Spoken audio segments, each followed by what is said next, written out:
We're a diverse group of modelers folking. Sorry. Watch your language. Hey.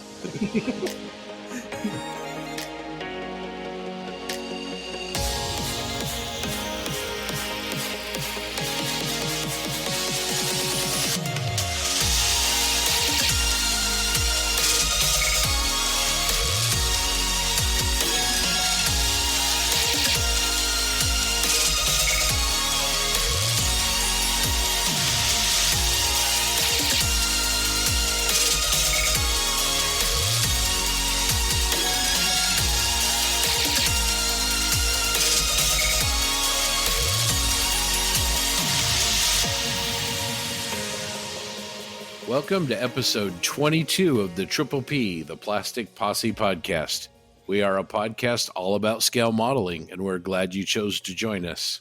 Well, guys, we have another loaded podcast teed up for the Posse. We have a Modeler's Minute with British modeler Ivan Jensen Taylor, who also is a former scale modeling podcaster himself, as he was a member of the Scale Model Shed podcast.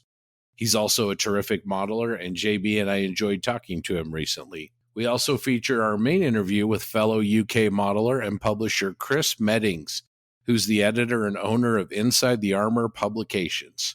Chris has great stories and shares his terrific perspective on scale modeling with TJ and I. So we got the whole crew here today. Doug, JB, TJ, how are you guys doing? So good. I'm doing great. I've never been better. That's a bold claim. That's why I say it. How is Scott? How is Scott? How are you, No one Scott? likes to ask Scott. I am great. I am so glad today is Friday. Yeah, me too. Especially when you don't have to work, which I did not. And when this drops, you'll be halfway to another one. I like the way you think, Doug. I'd also like to remind our listeners about our 3 ongoing group builds, which can be found on Facebook by searching for Plastic Posse Podcast Group Build. As a reminder, the themes are TIE Fighters, Wright Field Model C-34-85, which also just went over 400 members in that group this week, which is incredible. And our newest, yeah, I know, right? And our newest build, the Tamiya Edward 148th Spitfire Mark I or Mark II. And if you don't have Facebook, that's okay. If you're on Instagram or Twitter, join us using the hashtag PPP Spitfire Group Build and hashtag PPP TIE Fighter Group Build and hashtag PPP T-34 Group Build. While we're talking about group builds, Joe Porsche had the awesome idea to do a group build display at NATS this year with all the Wright Field Model T-34-85s that have been built as part of our group build. And he wants to be the AMPS guys who apparently are bringing over 60 tanks to NATS this year. So hopefully everyone that's coming and is listening, if you finished your T-34, bring it with you. And if you haven't, finish it so you can bring it with you. Yeah, definitely. With over 400 members in that group now, hopefully we can scrape up at least 70 T-34-85s. So speaking of the group builds, as you know, we recently launched our newest group build, the 148 scale Spitfire Mark I or II Tamiya or Edward group build. This group is really taken off. Taken off. It's an airplane. We are approaching 100 modelers already participating in this build, and there's some amazing work being done. So if you want to participate, look us up on either Facebook or Instagram or Twitter. Remember, these group builds are fun. There is no hard end date. That being said, while we don't have a hard end for these, we do have a request for you who are attending NATS. If you can finish yours up and bring it to NATS on any of these group builds, please feel free to come on out and bring them with you, because we would love to have the completed group build entry so the Posse can see it in person and give us the opportunity to talk to you about it. We wanted to let everyone know that episode 22 of the Triple P is sponsored by Terry Wilkinson, Barry Bidinger, and David Bridges. Thanks, guys. We really appreciate the support. These members of the Plastic Posse used our paypal.me link to help us out. We appreciate it, and if you are enjoying the podcast and you would like to help the Posse, it's really easy. It is. Just go to our website, plasticpossepodcast.buzzsprout.com. In the upper right-hand corner of each website page, there is a little heart icon. Just click the little heart, and then you can donate any amount you would like. Or if you don't want to donate, that's okay too. You can still support us by taking a few moments to leave us a review wherever you are getting your podcast from. A 5-star review will really help us to get the Plastic Posse out to more people who are interested in scale modeling podcasts. Speaking of podcasts, besides the Plastic Posse, there are some other great scale modeling podcasts and social media content providers out there that we enjoy and we like to recommend. First of all, the granddaddy of them all, On the Bench with Dave, Ian, and Julian from Australia. They're on episode 113. Plastic Model Mojo with Mike and Dave from Kentucky. They're on episode 38, talking about the book T-34 Shock, which I'm pretty interested in. Don't know about you guys. Just Making Conversation. James and Malcolm's last episode was talking hobby shops. Scale Model Podcast was on episode 72, and they were discussing the Wonderfest show, which by the time this drops might have already happened. That's with Stuart, Jeff, and Terry. And then lastly, we have the Model Geeks from here in the U.S. with Darren, Nemo, Whitey, and Frildo. They're talking to the owner of Furball Decals. We also really like the blog Sprue Pies with Frets by our friend Stephen Lee. He's a great writer. It's a lot of fun. We dig Stefan Ezra Bridle's Warhammer Adjacent blog. That's a fun one to read as well. And of course, our friend Jim Bates, A Scale Canadian TV, which is a YouTube channel, and he also does a blog on that as well. I want to jump in here real quick with Sprue Pies with Frets. He calls a little bit of a shit show in the Scale Modelers Critique group with his latest post, which I think it was the one about the abandoned Abrams or knocked Squad. the Abrams Squad knocked out vehicles. It generated a lively debate. So there's wherever you fall on the his opinion. Whatever, but the fact that it was causing lively debate, I appreciate that. There was some good stuff being said all around. Didn't seem like too many hurt feelings, which is always a good thing. Yeah, I think sometimes, it's similar to some of the questions we like to ask our guests. I think sometimes it doesn't really matter what the answer to the question is as much as the ability to have those discussions. And I think there's value in that. It seemed to remain civil, which is always good. Yeah. If you want to get crazy, mention modulation and Panzer Gray in the same sentence. But I would like to go on record that I am in favor of well done, abandoned, or knocked out tanks. Not just anything, obviously, but one, especially the one that was on the cover, which I believe was by David Parker. That thing's a masterpiece. So hopefully, even if you don't like that, we can all appreciate the fact that was, it's just a work of art. Yeah, so I don't think it was done by David Parker. Oh, he didn't do that one? No, I think his work only appears in AFE Modeler. Regardless, It was awesome. The guy even painted the cow like the album cover of... it's Pink Floyd, wasn't it? Pink Floyd, yeah. It's Pink Floyd. Yeah, he painted the cow like Pink Floyd. So I love the Abrams Squad. I think they have one of the best publications out there. It's ranking up there with AFE Modeler. They have top guys throughout the world. Really quality publication. And I love that. I love the articles, and I love the subject matter too. I do destroyed vehicles every here and again, and I find them incredibly interesting to look at, and certainly not a yawn for me. So that's my stance on it. Anything with Pink Floyd on it is I'm a fan. But hey, people are welcome to their opinions, and that's what makes the hobby great. So, hey, listeners, chime in. What do you guys think? I don't hear anything. I don't hear anything. Yeah, they're like, nope, not touching it. They like their Panzer Gray blue. I can see that. I understand. I appreciate that. It is blue though, right? Yeah. I like to add a pin wash to mine too. Yeah, there's really no better step in modeling, actually. I think it really is where the model gets defined the most, and so I do generally agree with that statement. That is always the best part. Yeah. I made a note of that actually the other day when it was probably like over a week ago when I was doing my Crusader when I got to the pin wash, because it made it look so much better. Yeah, it really defines the model. It really takes all the details that are hidden during the base coating and camouflage and makes them pop. So, hey, listeners, tell us what your favorite step is in the modeling process. I know some of us here love the pin wash. What are your thoughts? All right, so the Plastic Posse is sponsored by Goodman Models, the makers of the Super Sanding Blocks. Hopefully all of you guys out there have a set on your bench. You can order these great finishing tools over at www.goodmanmodels.com. All righty, well, it's time for the latest installment of our Modeler's Minute segment. JB and Scott have a chat with Ivan Jensen Taylor from the UK. Enjoy!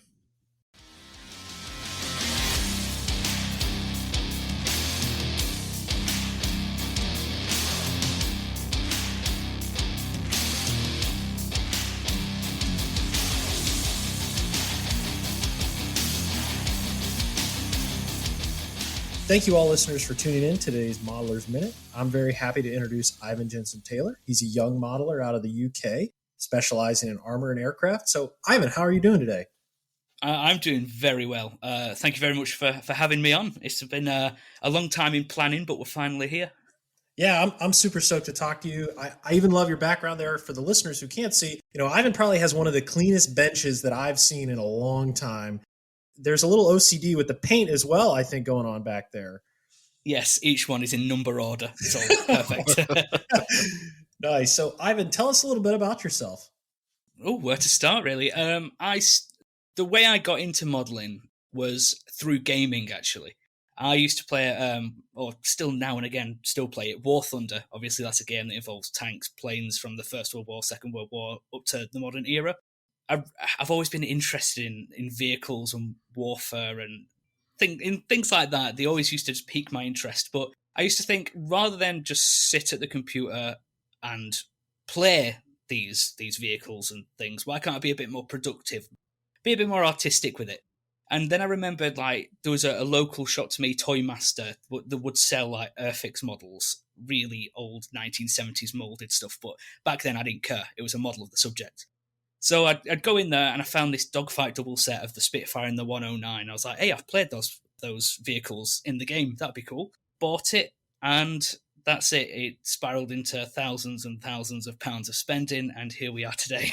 I don't think you're alone in that regard, in terms of spending money, for sure. Absolutely. I think modelers are probably the biggest spenders when it comes to hobbies. Oh, yeah, for sure. So how long have you been building models? Properly taking it seriously since 2015. That's when I really got stuck into it, decided it's something I wanted to do, bought my compressor, airbrush, things like that. That's when I really started to take it as a serious hobby rather than just something to do sat at the dining table. Nice. And, since 2015, you've been published several times as well, correct? Yeah, my first published article was actually only a year later in 2016, which for me was insane. It was never designed to go into the magazine. I built the ICM 132 I-16, which is a phenomenal kit. Got that built, painted it, weathered it. It was a completely fictional paint scheme. It had white chipped paint on the wings. It was supposed to be it wasn't a what if, it was not really depicting anything specific. It was just an image I saw, and I was like, that looks cool. Let's build that. So I built it, and I was like, you know what, I'm going to do a little write-up of this kit because it was brand new at the time. So I wanted to let people know what the kit was like. All of a sudden, it grabbed the attention of Sammy, Scale Aviation Modeler International. Sent them an email. They got back to me. I sent them the write-up, the pictures, and then a couple of months later, it was in the magazine. And then it just kind of spiraled on from there. That's awesome. One thing that I've been trying to get my co-host to do is publish an article. So, maybe if you could give one piece of sage advice for people that want to write an article, what would you say? The advice I'd give about writing articles is don't be scared and don't ever think that my work's not good enough to be published. That is nonsense. Any work at any level, as long as you've enjoyed it and you have something to say about it, is worth reading and worth listening to. Man, that's a fantastic point, Ivan. And that kind of backs up what Brett Green, who was our guest a couple of episodes ago, spoke about as well, is, send me the articles. If you don't make the cut, I'll coach you and kind of help you through. But he was like, you don't have to have any special, requirements or anything. Just, take good photographs and write good descriptions. And, we can even help you with some of that. So, yep. So, Ivan, you talked about starting with, aircraft, but now, looking behind you, looks like a battalion of Armour. Tell us how that transition occurred, and maybe why do you prefer Armour over aircraft? I think Night Shift, Martin Kovac, has a lot to do with that. Surprise. Martin is responsible for so many modelers getting into Armour. But not just to credit him, like John, you as well, your step-by-steps you've done for Emo with that Das Werk Panther. That was a massive help for me getting into Armour. Because I'd always loved the style of the heavy contrast, very strong modulation, which, John, you've done recently. I love it because it doesn't have to be realistic. It's very artistic, and I love that style. Whereas with aircraft, I love them being very realistic. So it's strange how the different subjects have different styles for me. For Armour, I never used to like it. I actually really, really didn't like Armour at all because I thought, well, I'm building it all, but I was really bad at painting them, weathering them. I think it was more of my lack of understanding of what to do with them.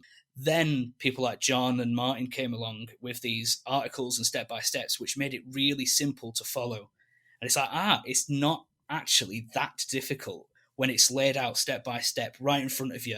And it's like, I can do this. So I give it a go, and it's like, these actually work. These steps work. Whereas I think with aircraft nowadays, which I don't enjoy as much, that's lacking. There's not the same step-by-step processes being shown and on video or in books. It's not as well illustrated, if that makes sense. No, I totally get it. And maybe the Armour modelers are spoiled. We've mentioned Martin Kovac, but look at Mike Rinaldi's tank art. I maybe challenge an aircraft book of that caliber in the sense of not only the how, but why you're doing things. And I know Mike has plans for an aircraft book at some point. I really hope he does it.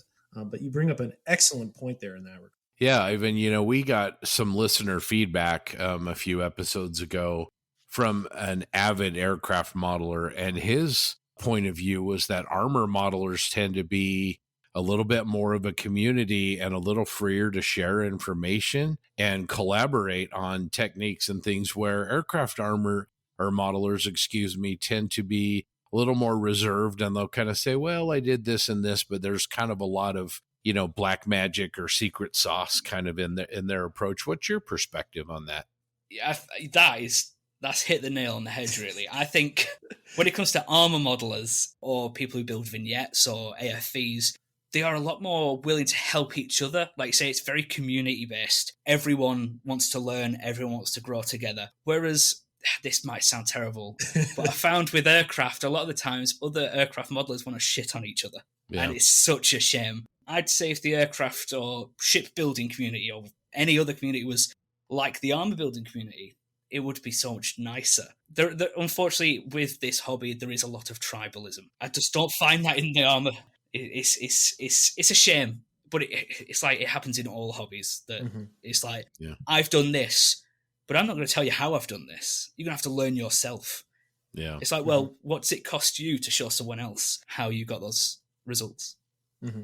Spencer mentioned that. Sorry to keep name dropping here, but he mentioned when he was coming up as a young model builder, he'd go to shows and he'd ask for, tips and helps on his aircraft. And he was basically told, well, I went home and practiced, so go do that. And that was all the tips he really, really got. And, he's really made it kind of a focus of his work to help other people. And, I think, Ivan, with what I've seen on your Facebook page and the work that you're doing and the way that you're sharing it, I really appreciate the approach that you're bringing to the community as well as your own modeling. Thank you. It's strange because obviously for me, I don't feel I provide anything. I just show work I do, and that is it. You mentioned Spencer. I've worked with Spencer for over a year now with the magazine when he was doing that. And any time I needed help with anything, he was there straight away. This is how I did it. Here's some pictures of how I did it. When I went to a model show and looked at his models, he was like, yep, this is exactly how I did it. I can show you in detail. No hesitation to help. And it'd be great if everyone was as willing to help. Speaking of kind of what you're doing right now, what's on your bench? What are some projects that you're giving some attention to right now? Well, I just finished the Tamiya for F-14A, the Sundowners Tomcat. Oh, nice. That felt like really it was on it felt like it was on my bench for about 5 years. I'm so glad that it's finished. It is a gorgeous model when it was finished. I don't mind saying that myself. I was really happy with the results. But my word, was I getting fed up with seeing that on my bench. Now that's gone, I do have a bit of an empty bench, apart from the models you see there. But there's nothing specific I'm working on. I've got a few models here and there. I've got a 109 in the spray booth, kind of nearly ready for primer. I've got a Tamiya Jagdpanzer box next to me, ready to kind of start. But I don't have any big projects. Every time I think I'm going to start one, something then comes up to disrupt that. I've got another room just filled with models that I'd love to build and subjects I'd love to try, but I just never get around to them. So in that other room, would you happen to have an Edward or the new Tamiya 148 scale Spitfire Mark 1 or 2? Yes. because I know this little podcast that has just started an aircraft group build of those two kits, Battle of Britain Spitfires from Edward and Tamiya. Yeah, I've got both of them. So if we can nudge you a little bit, we'd love to have you in that group build. Yeah, that's something I'd love to actually do, because the Spitfire is, I think I've only ever built one of them, and that was a long time ago. For someone British, it's strange to not have Spitfires built. And the earlier marks are the ones I prefer. So yeah, that would be right up my alley. That'd be excellent. Even though I'm a Yank from over the pond, the Spitfire Mark 1 and 2 for me is it's really the first true interceptor. It's a beautiful aircraft. It has the classic wing.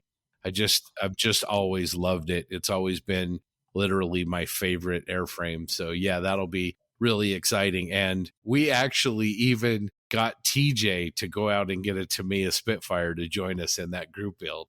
And he's never done an aircraft. Well, if it's going to be that new Tamiya Spitfire, anyone could build it. Yeah. So yeah, that would be great to see. One thing I wanted to ask you about, Ivan, is when I very first kind of got introduced to podcasts that related to scale modeling, I listened to this little show called The Scale Model Shed, and you were one of the hosts of that show. Tell us a little bit about that. Yeah, that was a podcast, because that was in the early days when there were very, very few podcasts to do with this hobby at all. So me and my two friends, Graham and Dan, we would sit most evenings just in a little video call like this whilst we're modelling, and all we do is talk about models and subjects and history, and we'd probably bore each other quite a lot talking about it. And then we're like, well, this could have some sort of interest to other people, maybe. It took a long time to get going. We'd sat around for about 6 weeks trying to work it out, like what segments we do, rather than just hit record and chat. We was like, well, let's try and make a structured show. And then, yeah, born was Scale Model Shed. That name came about because Dan and Graham both have sheds, whereas I'm in the house. So it was like, well, 2v1, they can have the shed. Yeah, it kind of just grew from there. We did episode 1, shared it about, and then it just, with each episode, got more and more popular.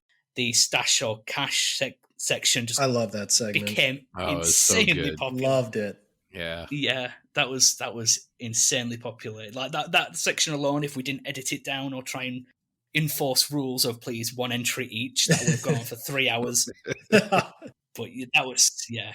I was telling Ivan before we got going here that, if it wasn't just downright theft, that I would have stolen that for the Triple P, because I looked forward to that segment every show. I really enjoyed it. It was usually always me disagreeing with everyone, but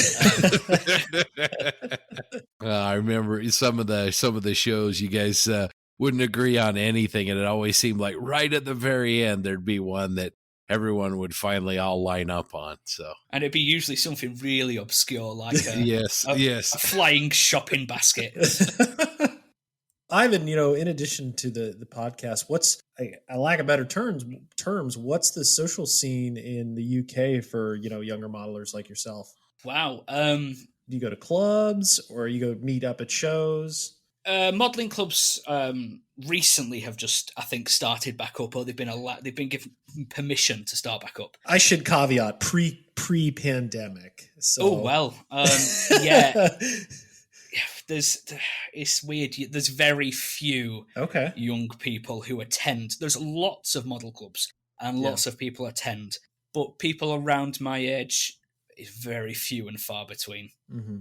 I don't think there's much being done to attract younger people to modelling clubs, because unfortunately the image I first ever received of a modelling club was a lot of old men going there, having a whinge, and then leaving. And it's like, that's not really for me. I don't want to go somewhere where people are just going to complain about each other's models and then go home. So yeah, there was not much attraction for people of my age to be going to modelling clubs. We did the big shows because shows are awesome. There's lots of social, there's things you can buy, see on display, a lot more interactive, and young people love interaction. I think that's a given. But yeah, for clubs and things like that, nah, not really. Young people like YouTube and podcasts and things like that. Yeah. No, social media has definitely opened up another avenue, I think, for a lot of modelers. Speaking about shows, most of our all of us from the Triple P, most of our listeners, all are very familiar with the IPMS Nationals in the United States. I think we talk about it every episode. But one show that we haven't talked that much about, unfortunately, due to the pandemic, is Telford. Tell us about that show. If you go, what you love about it. Yeah, just tell us about it. Oh, wow. Scale Model World is... I could go on for hours about how amazing this show is. As soon as it's finished, I'm booking my hotel straight away for next year. I love it. It's the best 3 days I will spend anywhere. It's such a big event. Everyone goes. Like Winged Up Wings, when they were still a thing, they attended.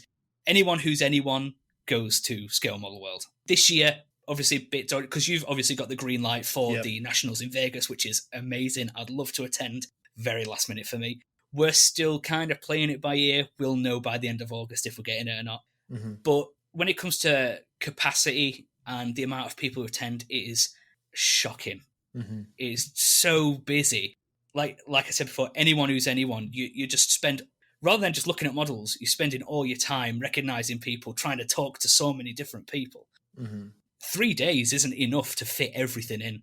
There's a full competition room, which twice I've neglected because it was so busy. All the traders, all the display tables, all the companies, all the publishers.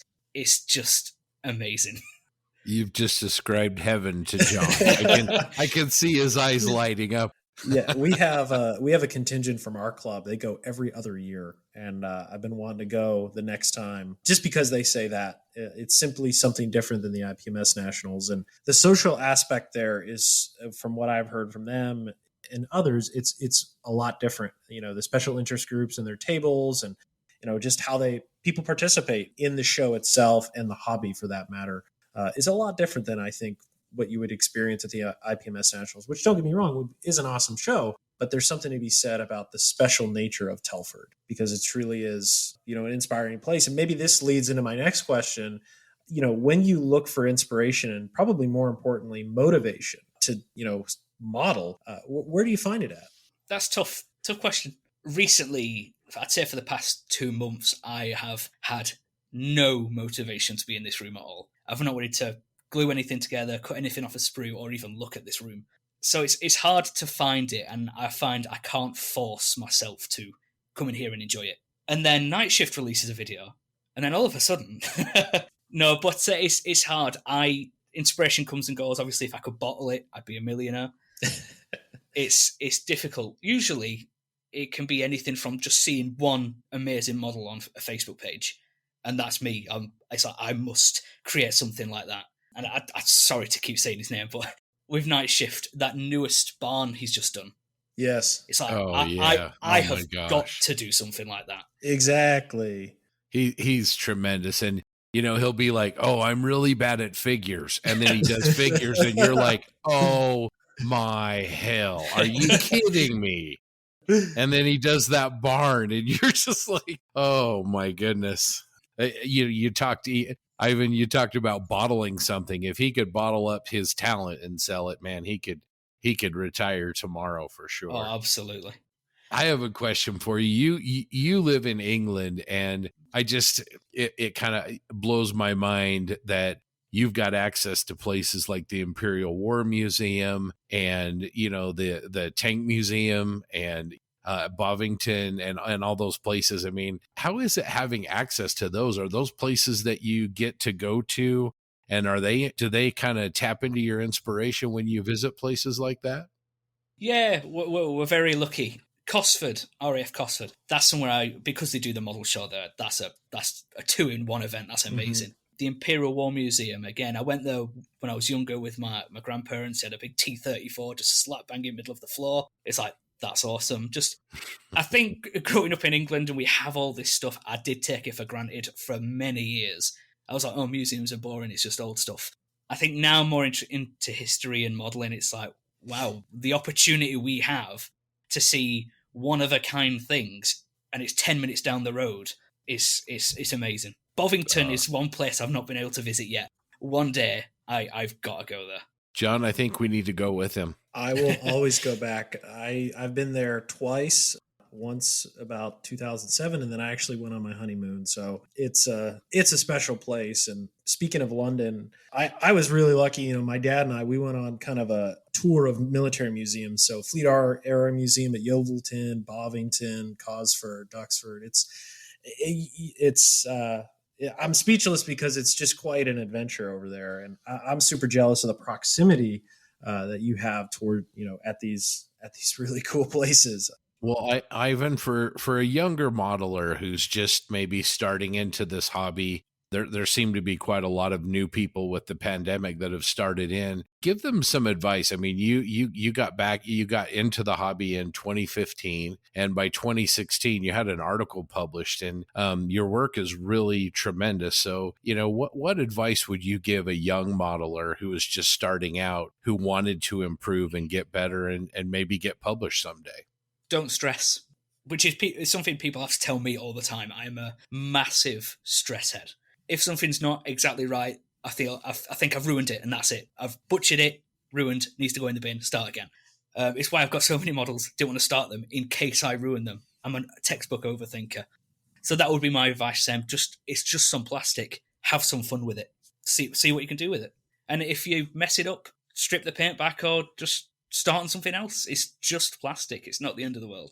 That's a tremendous perspective. I love that. That's advice I would echo. I'm sure John would as well. That's tremendous.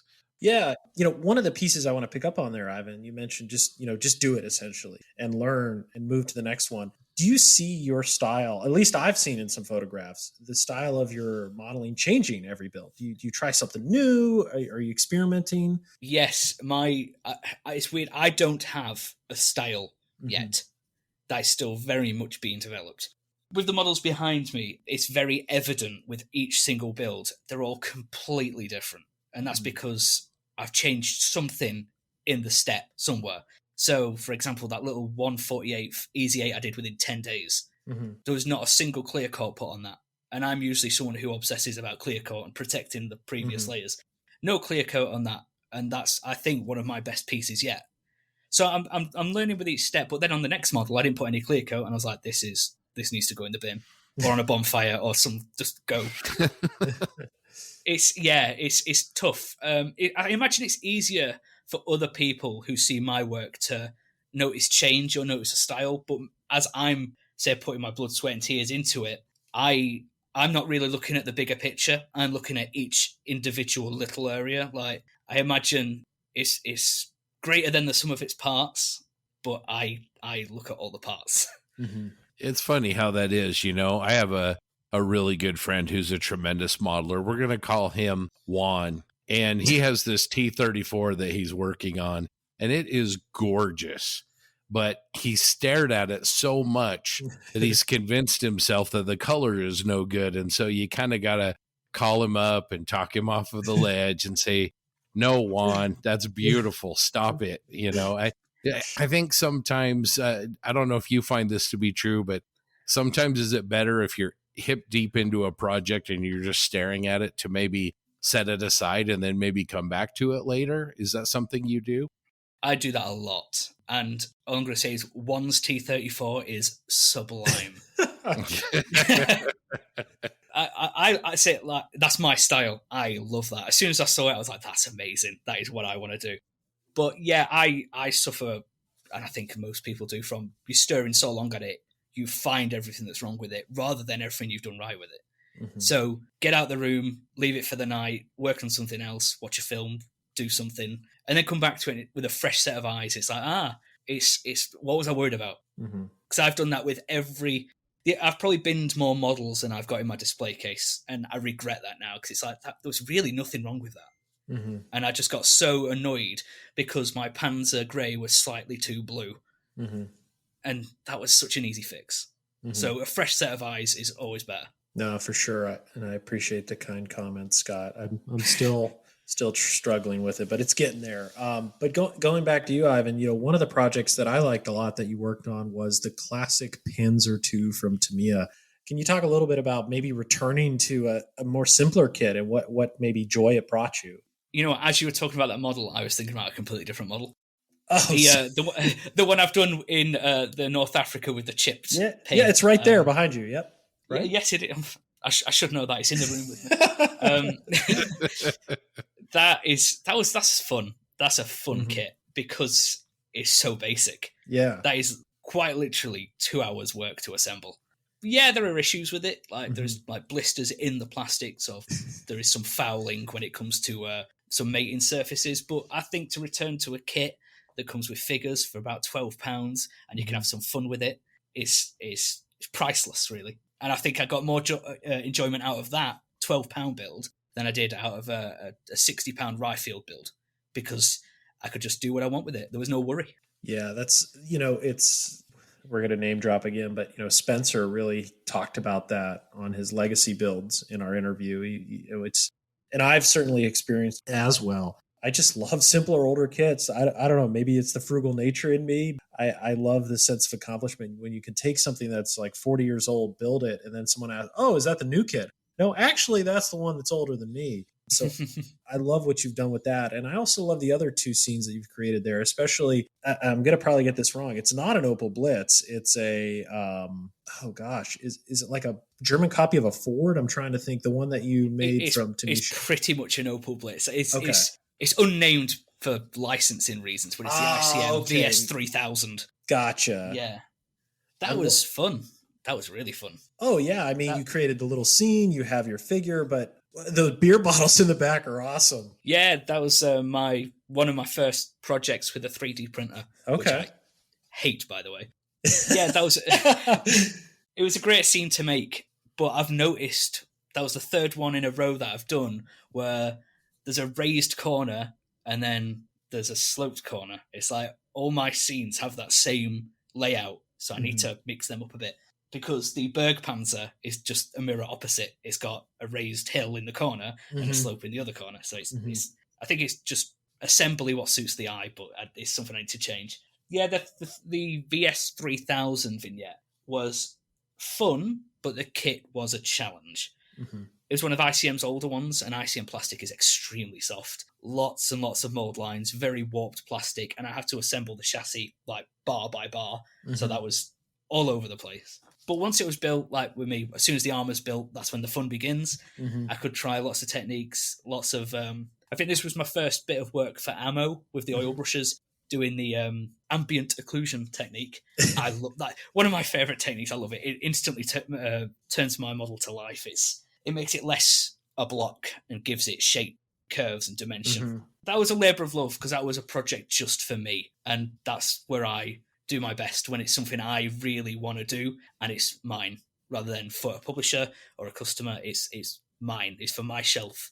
I want to pick up on what you just said there, Ivan. Question that TJ asked us on a previous episode was, what was our favorite model? And before I ask you it, I'll caveat, favorite could be the one you've enjoyed the most, the one you've learned the most. What model says to Ivan, like, that's my favorite I've ever built, and maybe why it is? So I'd love to say it's an Armour piece or a vignette, but it's not. It's the 1/32 Special Hobby Tempest.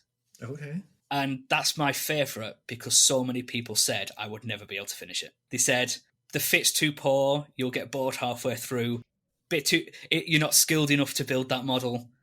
And I built it and it was published and it's on my display case now. It's still one of my favourites. Not because the finish is the best or the build is the best, but because I did it when people said I couldn't. Yeah, that kid has a reputation of being a bear, so that's pretty awesome that you proved him wrong. It's a fighter. It's certainly a fighter. Ivan's like, okay, hold my beer. Oh yeah. As soon as he said that, I was like, all right, I'm not building it for me now. I'm building it just to prove you wrong, and that gave me more pleasure than anything. No, that's a great example. So maybe, instead of looking back now at your favorite build, what do you maybe hope to learn or accomplish in a future project? What do you want to bolster in your kind of toolbox or technique set? That's a tough one. There's a lot I'd love to be able to do, and say turn into night shift isn't possible. It's not so much a skill. I'd like to actually just do things without overthinking about them. Wouldn't everyone? But when I look at a lot of my models' paint finish, after so many layers, and especially when you're taking proper pictures with the photo booth and the Mhm. camera, it's like, ooh, that looks like sandpaper. So work on paint finish and make sure the surface is nice. That's always something that I criticize myself for the most. Mhm. I'm not going to mention like rescribing and re-riveting because that's an aircraft thing, and I think I've established now that Armour is where I want to be at. And yeah, there's a lot of techniques I want to be able to do perfectly, but I just don't think that's ever going to happen because you're always going to be learning new things, new products, new ways of doing things. It's like I thought I knew quite a bit about some stuff, and then next week it's like, I know nothing. Oh yeah, because Night Shift drops a video, or exactly, or you see an Eastern European that you've never met before post a fantastic model on Facebook that kind of blows your mind and changes the way you look at things. So with that, Ivan, where can people find your work outside of the magazine? It's hard really because I do have a Facebook page. I very rarely post on it because I forget. Most of my work is actually just on my personal Facebook page, just my name. If you want to add me, feel free. That's completely up to you. But yeah, it's mainly just goes on Facebook. I try now and again to put it on my Instagram. Again, I forget about that. I'm very, very unreliable when it comes to remembering to post to social media. Mm-hmm. Unless it's a finished piece or nearly finished, then it goes on my personal Facebook page. Mm-hmm. So it's quite hard to find my work. It's probably why I'm probably going to be the most unknown name on this podcast. Oh, no. That's my job. You mentioned, Ivan, sort of chasing that perfect build, and that's never going to happen. But I think the quest for the perfect build is more of a journey, really, rather than a destination. Where do you see yourself in 2 or 3 years? Obviously it seems like Armour is where your heart is, but where do you see yourself growing? There's I'd love to build tanks with interiors in workshops or out in muddy fields and scenes that tell stories. That's more important to me than something that just looks cool. It's what's going on, when's it set, what's happening, stuff like that. And the mood. There's a diorama that went round, I don't know if it was last year or the year before, and it was a train yard, 2 trains, an injured soldier caught in the middle. That, for me, is one of the best dioramas I've ever seen, and that's because of the story being told. Pete Usher, I believe. That's exactly who it is. I couldn't think of the name. Yes. Yep. That's without a doubt one of the best dioramas I've seen ever because of the story.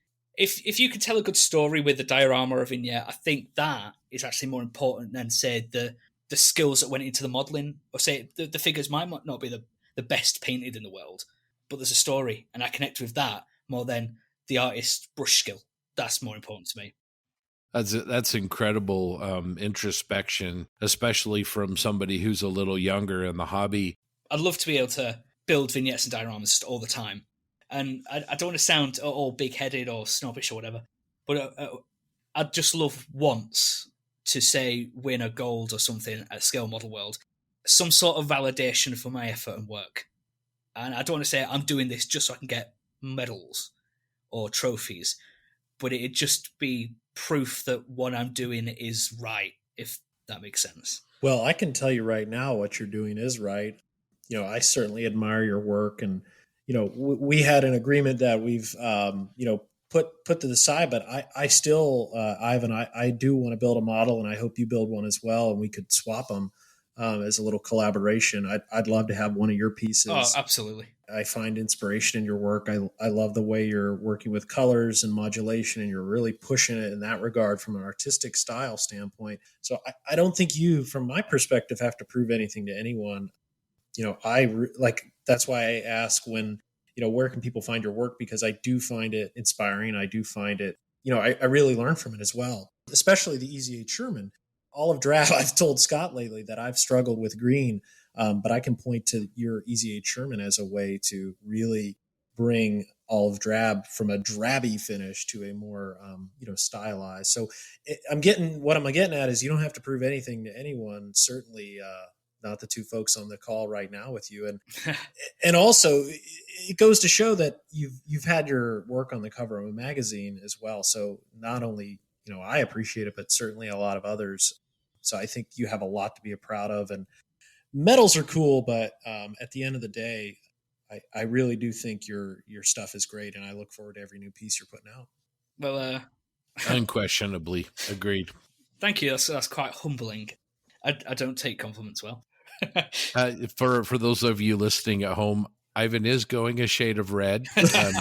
You can't see it right now, but we're enjoying that. So yeah, no, but you do bring up a good point. I think one thing in the hobby is it's sometimes hard to find validation.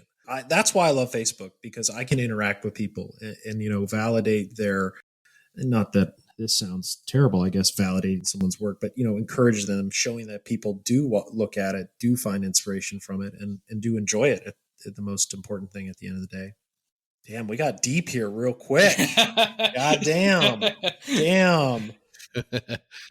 Well, Ivan, we really, really appreciate coming onto the show. It's really, really late. We're going to let you get off and have a nap or whatever you're doing. So thank you so much for joining us. No, thank you. It's been a pleasure. And don't worry about the time. I'm going to be up for another 4 hours yet. Well, everybody out there, Ivan Jensen Taylor, he's got a personal page on Facebook. He also has an Instagram page, so you can check out his work there. Ivan, again, thank you so much. And we will definitely be having you back on the Posse very, very soon. A pleasure. Thank you very, very much for having me. Thanks so much, Ivan.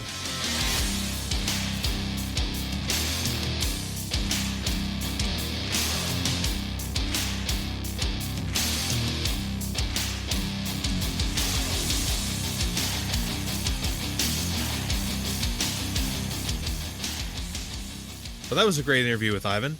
Doug, what does our listener feedback look like this week? Well, it looks like this.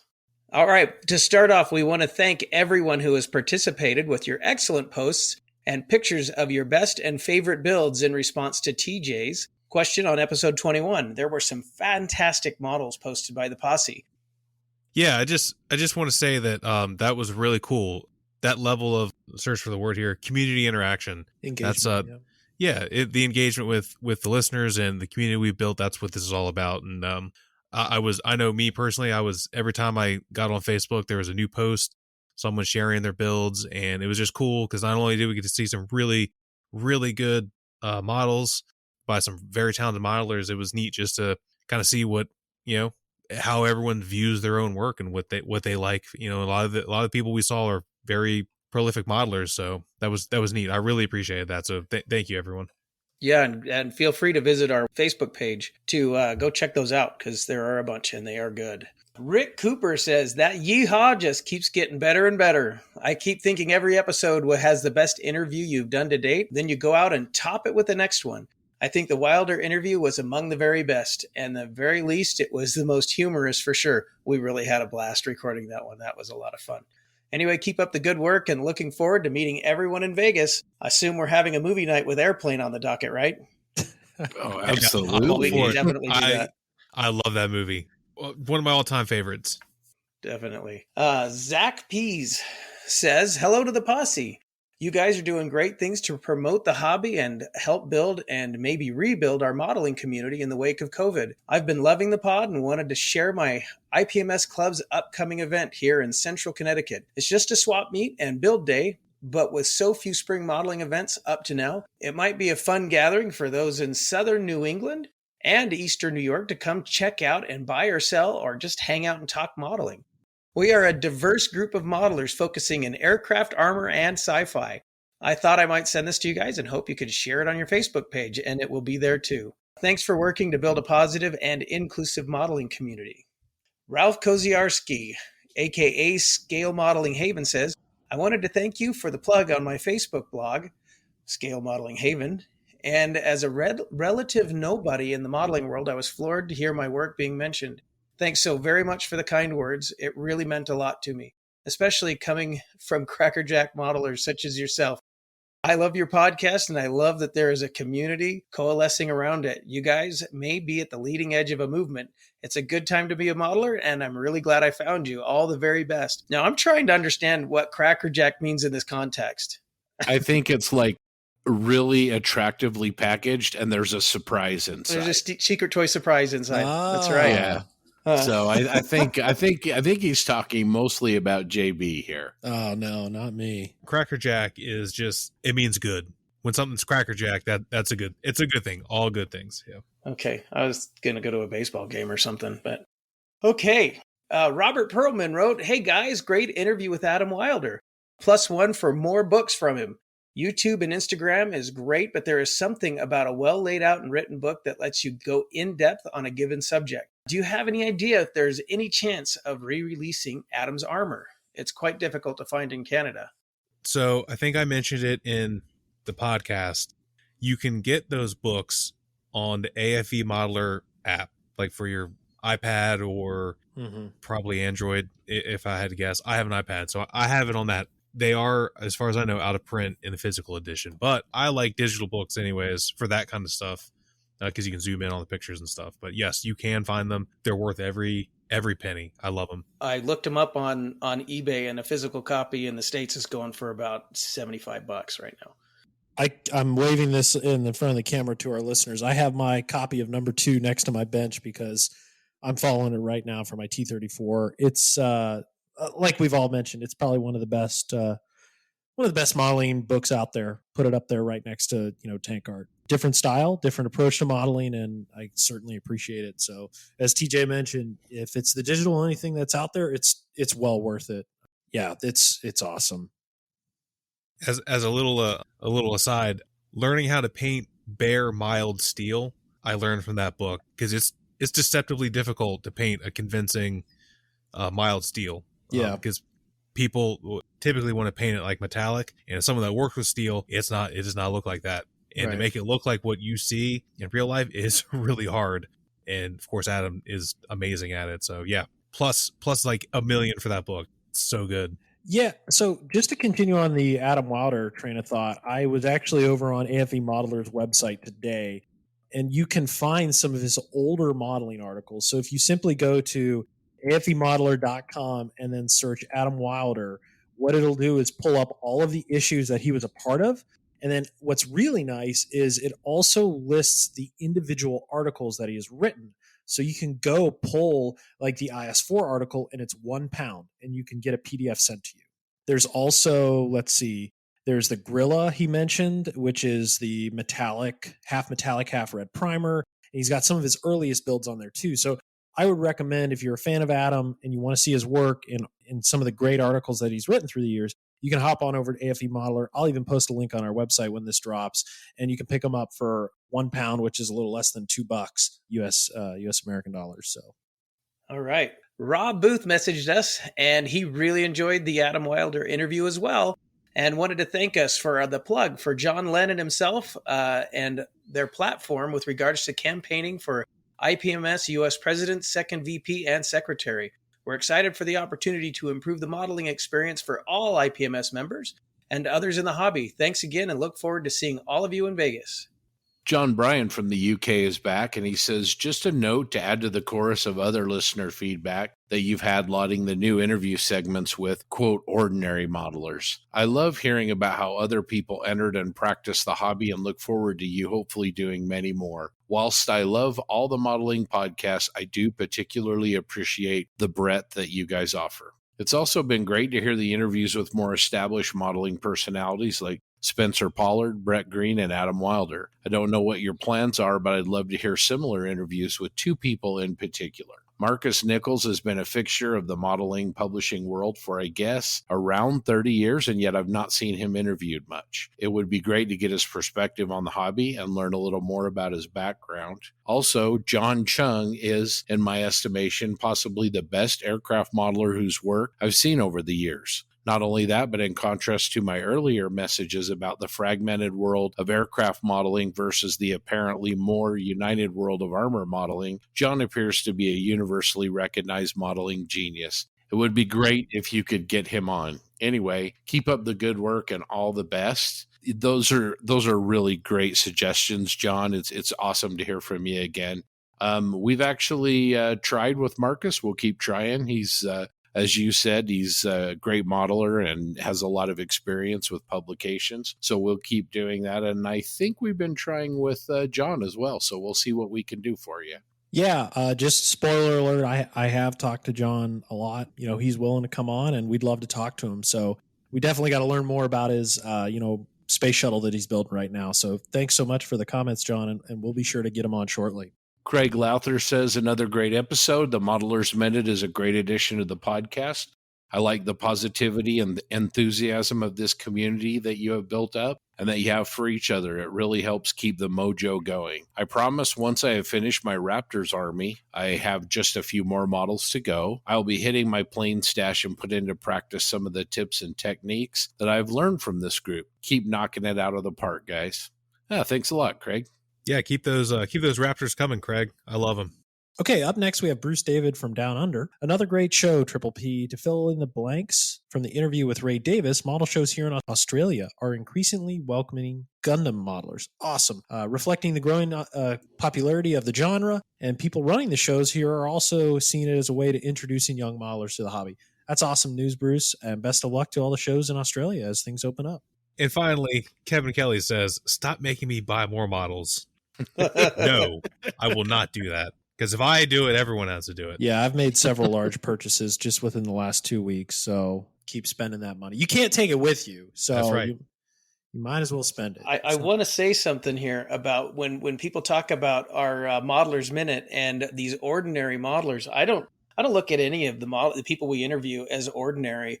They're just maybe relatively unknown, but I think if you're building a model and you're putting paint on it and you're striving to improve, there's nothing ordinary about you. So we'd love to talk to anybody that's willing to talk to us. Not only that, what great personalities. I mean, when you look at some of the people that we've talked to, the interview we had, with Ivan, Stanley, and a couple of other ones that we got in the pipe that you guys are going to hear. As the episodes go, we've got a couple stored up. So yeah, it's been awesome. A lot of fun. Yeah, I think maybe if anything, I've noticed a common theme from all of them is this hobby really brings joy to them, and it's contagious. I really enjoy talking to these people. I love talking to anybody about the hobby, especially someone that's as passionate as the individuals that we've spoken to. So it's been certainly a blast. We'd love to hear from more. There's always an open seat here at the Posse for any modeler of any kind, and we'd love to hear from you. Yeah, John, that's exactly right. As a couple of people mentioned in their feedback, this is a community, and we really want to help expose people, whether it's to new social media content or let people hear the voices of some of the other modelers out there in the Posse. So we definitely plan on continuing to bring those segments to you. All right. TJ, what's new for our social media shout-outs? All right. We got a bunch of good stuff for our social media shout outs this week. First of all, I want to let everyone know or remind everyone that we are on Instagram and we are on Twitter. And on Instagram, you can find us at Plastic Posse Podcast. And on Twitter, you can find us at Posse Podcast. So if you're on those platforms, tag us in photos, tag us in posts. We're always happy to interact with everyone, and we like seeing everyone's work. So yeah, please share what you got with us. All right. So I'm going to start with YouTube. I'm going with someone that doesn't need a whole lot of propping up if you're involved in miniature painting, especially Warhammer. Richard Gray. Choosing YouTube because he has a relatively new YouTube channel.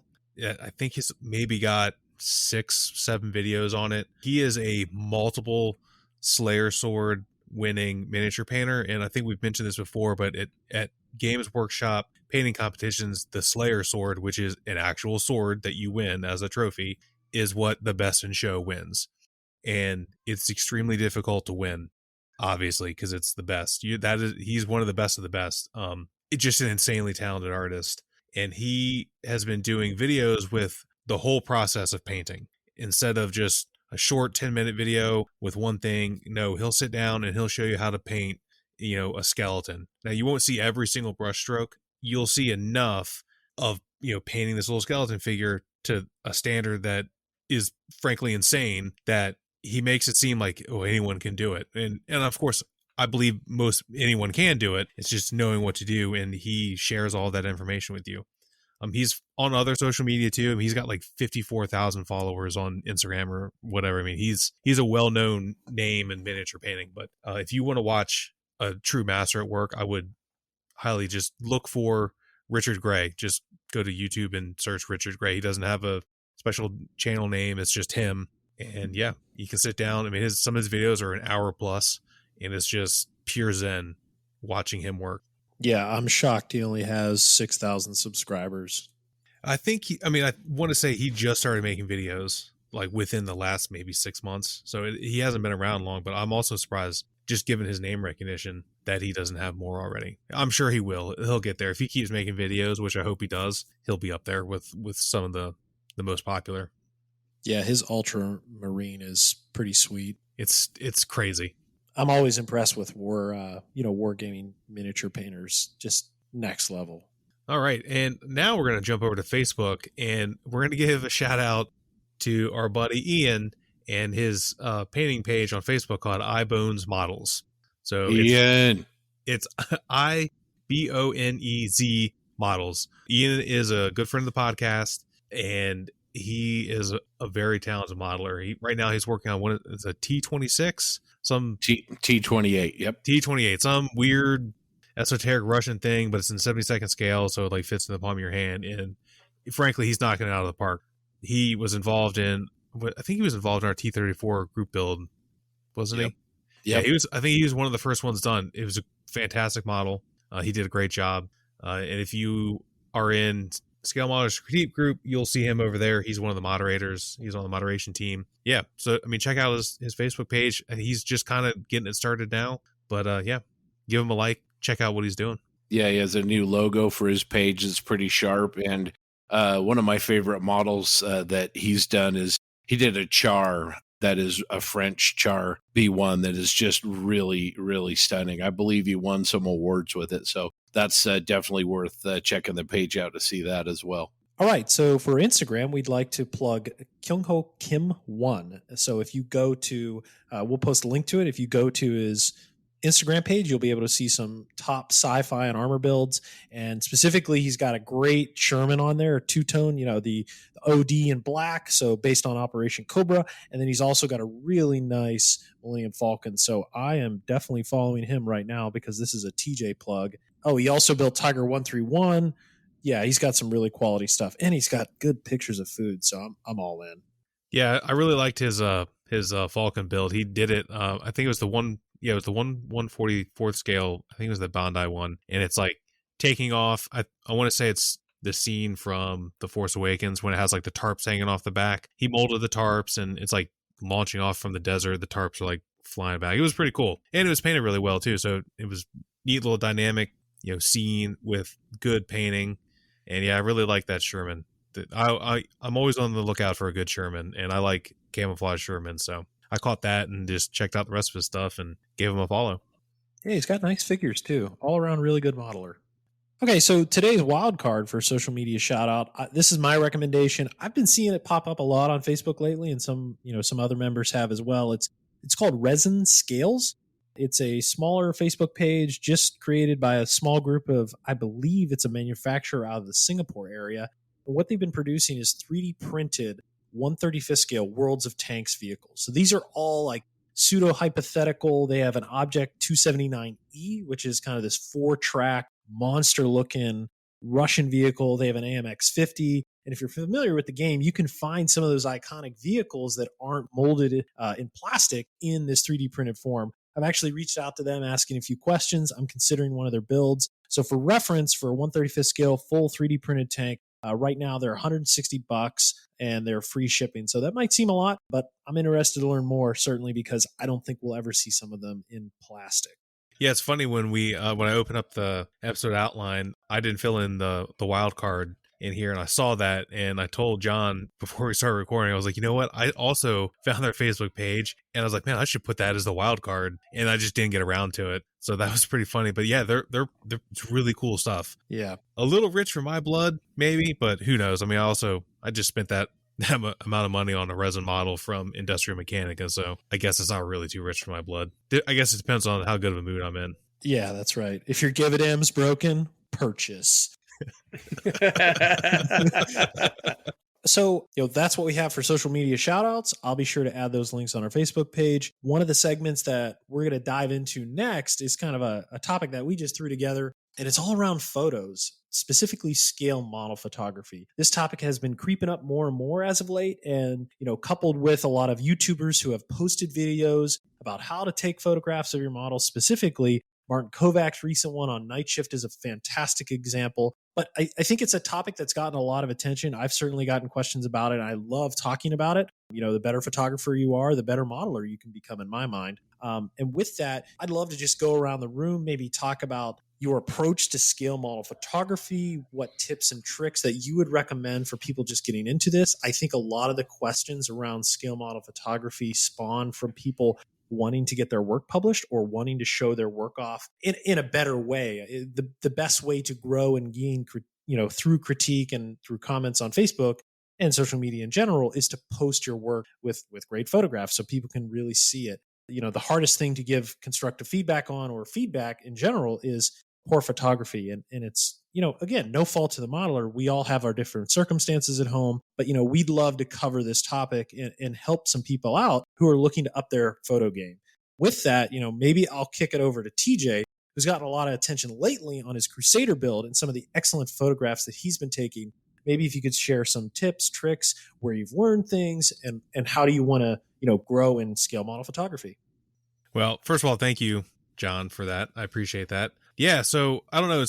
It's weird. I'll be perfectly honest. Like, I bullshitted my way into taking good photos, which I'm sure resonates with a lot of people in scale modeling. I'm not a trained artist. I didn't go to art school. I've never taken a photography class ever in my life. I have a DSLR that I bought years ago for my wife with the intention that we would use it for trips or whatever, and it just we never really did because they invented iPhones, and it's just way easier to carry around an iPhone than it is to carry around an expensive extra piece of gear that you could lose or drop or get stolen. So it was just kind of sitting around collecting dust. And one day I decided, I should use this to take some pictures of my models. I literally Googled how to take good pictures, something like that, of like models. And I found, a couple websites, and I more or less followed what they said. And my photos were okay. And as I've gone through, the years, I've kind of fine-tuned it. I've upgraded my lighting. I started with a little like photo tent that a lot of people probably are familiar with. You can get them on Amazon for like $30. And now I have like big soft boxes that I use. I take up a lot of room, which, you don't need those big lights.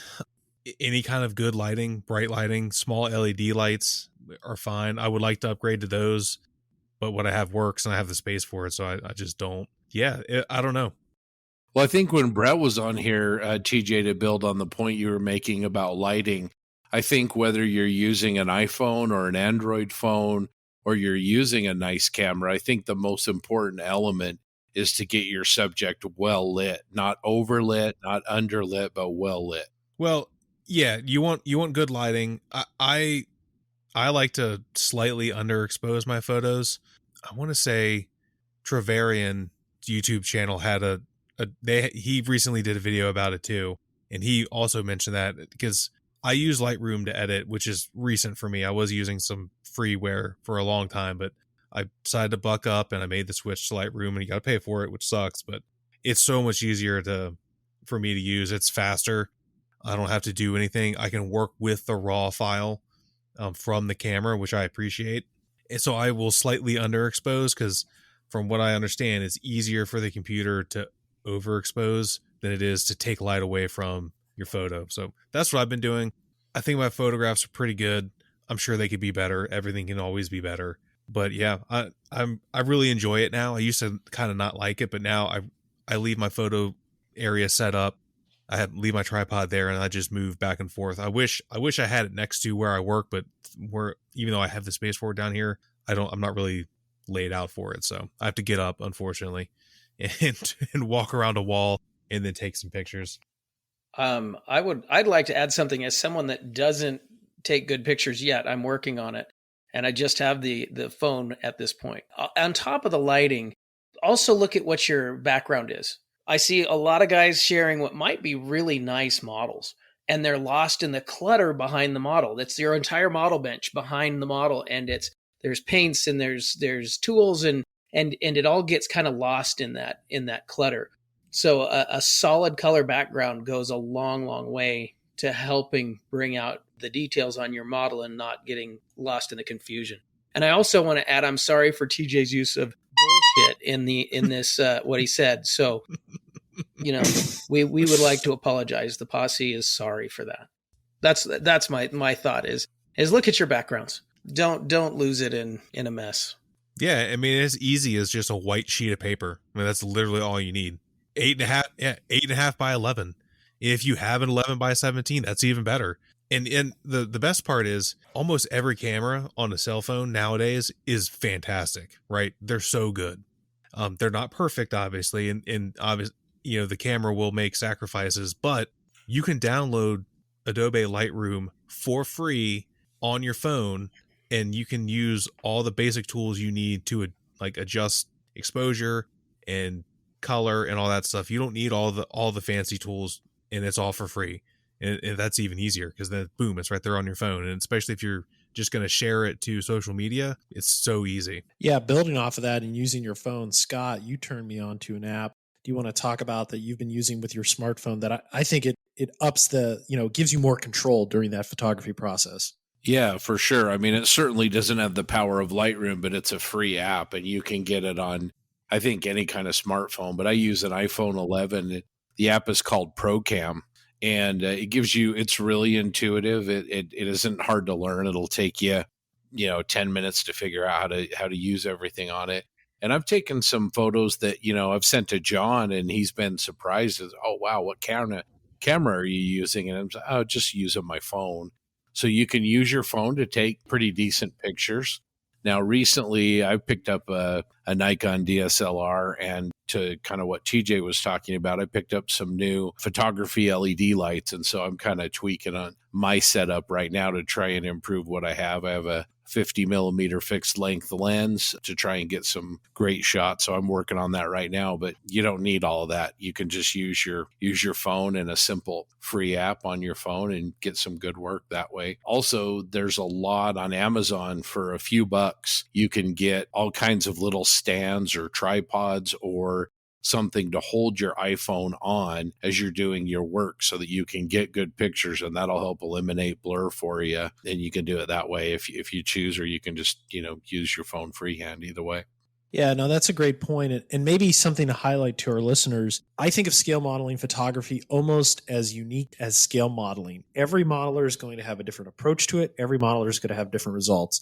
There's no perfect formula. I think what we've just shown is that everyone kind of has their unique mix of lighting, camera, post-processing that makes their photos unique to them. You can look at an Adam Wilder photo and immediately tell it's his work, not only from the work, but the photo that he's taken. And the same with Martin as well. And Martin tells you about that in his YouTube video. The same with Rinaldi. And he talked about it in the interview before, where he is trying to set up that environment as you would see it if you were next to it, and making sure the colors are correct. Maybe I'm just trying to steal a little bit from everybody.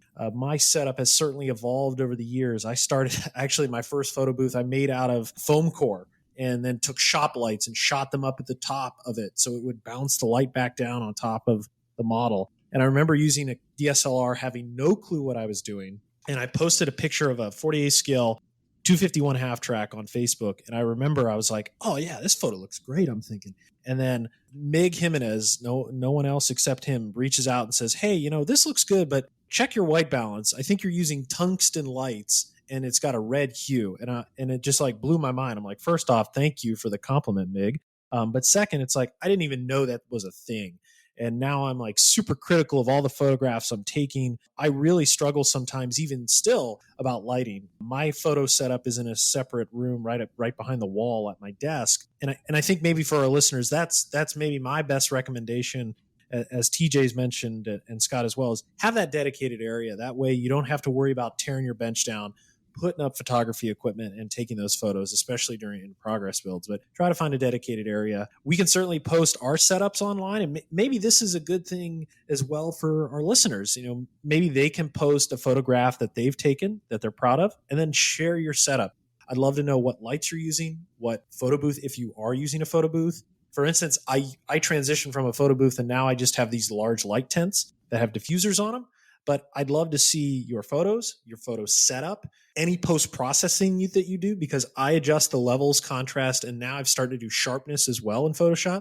I don't change the overall, effect of the picture, but I do like to clean it up a little bit, especially make that white background a little bit whiter. And then lastly, in addition to your post-processing, what kind of camera are you using? what lens you're using, and then more importantly, what are your settings? Because I think that's really telling. For me, I'm at like 6-second shutter speed, high f-stop, and then I go from either a 2, and now I've started to do a 10-second delay because I feel the vibrations even after 2 seconds might still be there. So this is a lot, but feel free to share your setup, what you've found that works for you, and any feedback you'd want to provide. It's awesome. Yeah, look forward to that. So with JB talking about his camera settings, if anyone's curious, I'll share mine. So I shoot at, let me just pull up my camera right now. I shoot at f20 with my shutter speed set to 1/3. I think that's a third of a second. Third of a second, yeah. Okay. You see, I'm not a photographer. Obviously, all manual. I have a white balance card, so I have that set. ISO 100, super important. And I have a remote, so I don't have to use a timer. It's a little cheap thing. It's a little wireless remote. I actually bought it because I wanted to take Star Trails, and then I found out that I can't actually hold open the shutter with this camera. I have a Nikon D3100. It's pretty old, and I shoot with a 50mm 1.8 lens that I think I got. It's like $150. It was pretty cheap. Best money spent on the camera by far. Yeah, and just to pick up off that, some listeners have reached out to myself and others and talked about, what's your camera setup? If you have a DSLR with a default lens, you can get started with that. As TJ just mentioned, one of my first cameras for scale modeling is my first DSLR, bare bones Sony Alpha default lens with it that I think it was like 35 to 100. And I was able to play with the settings and get some really good photographs that were much better than the point and shoot at the time. So if you have a DSLR, you have a basic lens, you can start there. Feel free to reach out if you have any questions. We're happy to help. We're by no means professionals. I copy Rinaldi, so I'm just trying to do what he does. I don't really copy anybody. I don't know that much about it, but I just, I've taken pictures out in the world, Malcolm and James will want to hear this, but I've taken pictures of trains before. And so I have some experience, doing that and some wildlife, stuff like that. So what do they call those people again? Train spotters. Anoraks. Anorak. Oh, anoraks. Yes, the technical term. I don't think I qualify for full anorak because I don't write things down in a book. But yeah, I've taken pictures of trains before. So all right. Well, that was a great segment. Thanks, guys. I appreciate the input. And as mentioned, listeners, please chime in, share your settings, your setup, and your photos.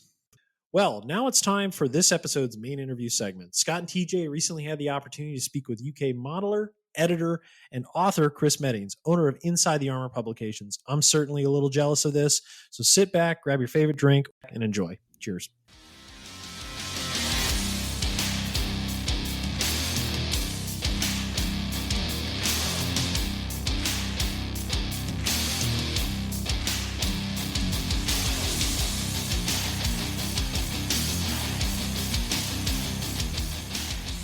all right, welcome into another Plastic Posse interview.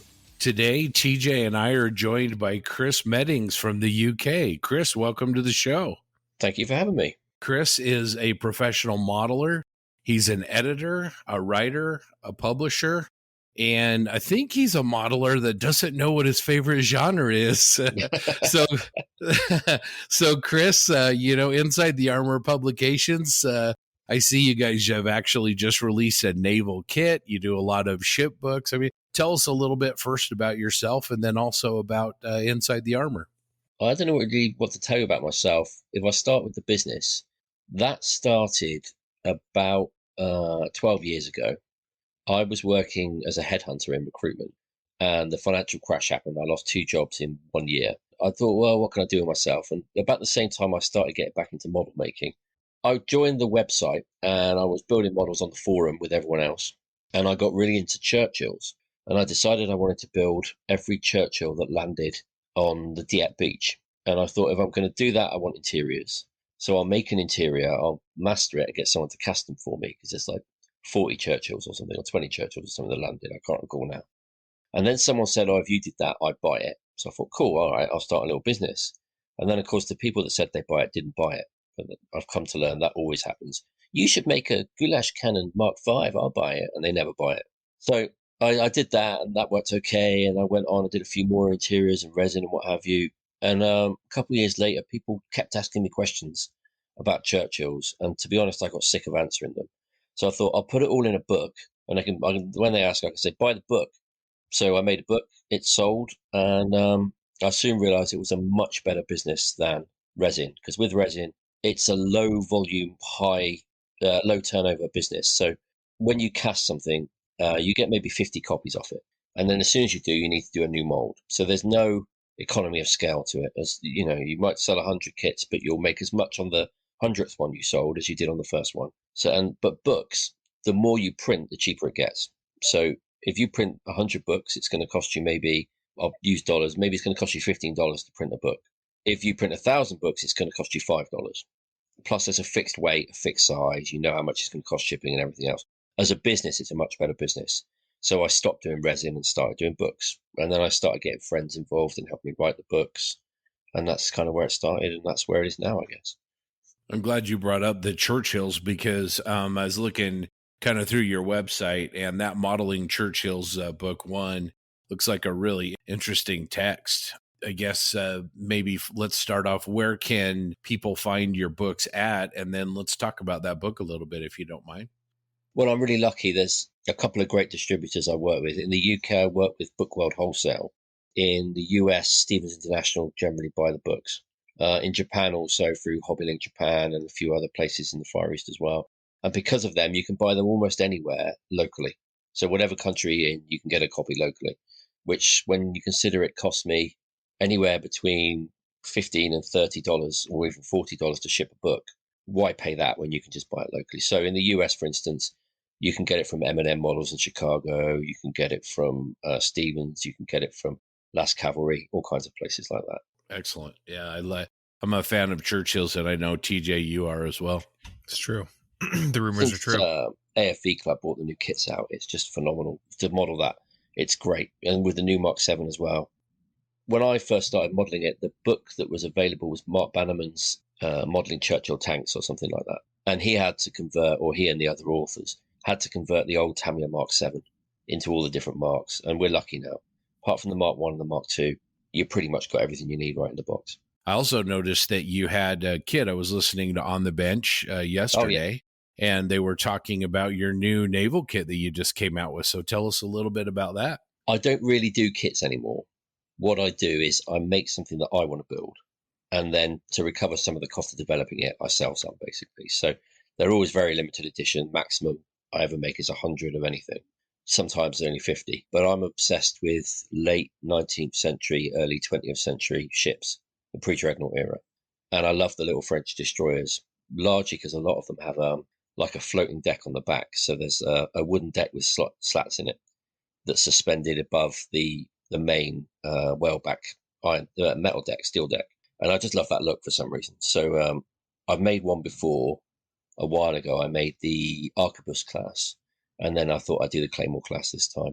Also for people that it's quite a small ship. It's only 16 centimeters long. So if you just want to dip your toe in a little bit of a ship build, you don't have to go whole hog and buy a 1/350 scale $500 kit. Yeah, seriously. Some of those, and even 1/200 scale, some of the kits on the market, by the time you're done with the aftermarket and everything, it's unbelievable what they are. I mean, they're beautiful, but ships though are quite a different genre because people will spend a whole year building one. Yeah, that's true. When I edited Sam, I was knocking out 3 aircraft a month for the magazine. And if you're doing Armour, maybe if you go all in, you'll spend 3, 4, 5 months on it. But a lot of people will knock one out in a month. But ships, you can't do it. It takes too long to put the damn things together. Tell us a little bit about yourself as a modeler, because you do beautiful aircraft. Obviously, Armour is a passion of yours, and as we were just talking about, you are also very, very passionate about modeling ships. So, how did you get started, and what was your first love? I first started building. The first model I can remember building was a Revel. I think it was really small. I don't think it was even 1/700. I think like 1/250 or something. Tirpitz with my dad when I was about 6. So we're going back to 1980 there, 1981 around that time. And then I built, the usual Spitfires, usual Airfix stuff where you make it yours by putting a gluey fingerprint on the canopy and, so everyone could tell who made it, who ruined it. and hung them off my ceiling where they could get nice and dusty. And then around sort of early teenage years, I got into Warhammer, doing the old white metal Warhammer 40k Rogue, what's it called, Rogue Trader, and all that stuff. And then girls, rock and roll, and what have you. Got more into that sort of thing. Went off to university, forgot all about it. And then when I hit about 30, I remembered I used to read the magazines back when I was a kid, with Napoleonics and Hysterex on the front and stuff like that. And I thought, I'll pick up a model. So I bought the same model everyone probably buys when they get back. I bought a nice big Tiger and ruined that. And then I ruined a Panther and then a Panzer IV. And I did the Panzer thing for a while, but everyone was doing Panzers. And it was like, it's like going in the ice cream store and every time getting vanilla. So I thought, I want garlic flavor ice cream. I'll do British tanks. And at the time, there was no one doing British tanks. And then lots of British kits came out. And because I'm some sort of perverse contrarian, I thought, well, I'm not going to do that anymore then. I'm going to do something else. And I stuck with Armour for a long time, though, and I did a little bit of everything almost exclusively in 1/35th scale. I dabbled a bit in ships, and I thought I'll build one ship. And that was just, I've always been really into really tiny things. So the smaller the detail I can make, the more interesting I found it. And ships are perfect. So I did ships for a while, and then the job came up at SAM. And I built a couple of aircraft. But I thought I better start making a lot more aircraft, or everyone's going to say, why is this shipbuilder editing an aircraft magazine? And then I found that I really love making aircraft. And then that basically cured me of scale and subject. Because then from then on, if something was interesting, don't care about the scale. And also, once you've done 1/700 ships, you feel comfortable putting detail on any scale, really. A 1/72nd Armour suddenly becomes a lot more interesting, especially when I discovered Model Collect, and they're amazing, T-72s and stuff like that. And I just, from then on, if I like it, I'll build it. The latest thing I've decided, I've never done a car, so I've bought some cars. I'll give them a go. And I want to try everything now. I've done figures, a few figures, but I don't like to show them because they look like clowns. Well, I'm sure they're better than that. TJ, you build Star Wars, right? Oh, on occasion I do. Yeah. I've been known to do a handful here and there. What's your primary? I can't remember. What's your primary genre? I mean, I like to fancy myself an armor modeler, but yeah, I guess that's what I've been doing the most, probably within the last couple of years, outside of Warhammer too. But that's kind of like, I treat those two things like almost like two different hobbies. I don't paint my Warhammer stuff to the same standard that I would like my tanks. I don't have the time. I don't want to spend the time to do it. Do you do it because you like to play and you want the painted army to play? Yeah. Yep. I started doing Warhammer again recently because my son got into it, but he's just, I don't know, maybe it's genetic. He's gravitated more towards painting than actually playing, which is a shame because playing with your son is great fun. So. I see. I started with just pretty much painting Warhammer stuff. I play like one game. It was cool, but I just liked I liked the figures because I knew them from video games. And then probably here within the last little over a year, it's when I've actually like learned all the rules and play pretty regularly. But I would like to ask you about the Soviet Armor in Foreign Wars book, because that one like really caught my eye because I'm a big fan of Soviet armor, and I also like vehicles in general, but especially armor in service with another country, normally no matter what it is, especially Soviet armor. Can you tell me a little bit about that book? Yeah, that book came about because I was building a bit of Russian armor. Also at the time, it just seemed really popular. Sorry, I use Russian now. I did mean Soviet because specifically the armor we were looking at was from Soviet Union and Eastern Bloc countries. So it's not just, I know Russian and Soviet isn't a synonym, and Russians get pretty upset when people use it that way. Understandably, really.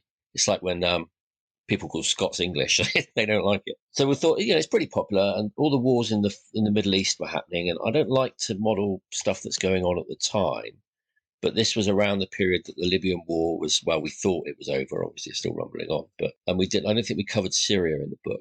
And we just thought it's pretty cool. You see all this stuff, in Iraqi hands or Libyan hands or what have you, and they put funky camos on it and different uniforms and stuff like that. And also, you know what it's like a lot of armor modelers, I like stuff that's been bust up or destroyed or stuff like that, because being someone that's really, if I have a favorite genre, it's scratch building. It doesn't matter what it is, as long as I can scratch build it.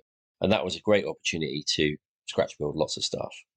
So the theory behind it was that because I was known as a builder, and because I've always been kind of self-conscious about my painting that I don't think it's up there to the right standard. I built a load of models, sent them to other people, and they painted them. That's basically how it worked. Except for Ken Abrams, who did all of his on his own, which was brilliant because Ken's a phenomenal builder and an absolutely phenomenal painter as well. A really nice guy too. We thought, well, we'll break it down. We'll do some different vehicles, a different chapter. We'll chuck some research in, and we'll print it on high quality paper and do everything else.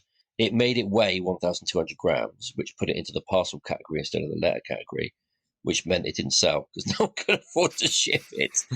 So although it's the book one of the books I'm most proud of, I've got a lot of them still. But I'll send you a copy. Send me your address. I'll send you a copy. Oh, okay. No, that's awesome. I love modeling books, and I don't have the biggest collection because it's kind of like a recent love of mine. So I'm like always on the lookout to find something to add to the collection. I got a nice bookshelf with hardly any. Well, I got lots of books, but not a lot of modeling books. I generally buy reference books more than modeling books. I do like modeling books, but there's an awful lot that don't actually tell you much. Right. And the aim with Inside the Armour was always to tell you more and to tell you, firstly, well, like Mike Rinaldi was saying, I very much believe what he espouses, that not just to tell you what you did, but why and how as well. And the why and the how are more important than what you did, really. But there are a lot of books out there which kind of go, they're like the draw an owl, draw a circle, draw the rest of the owl. And that's, that's kind of what I do.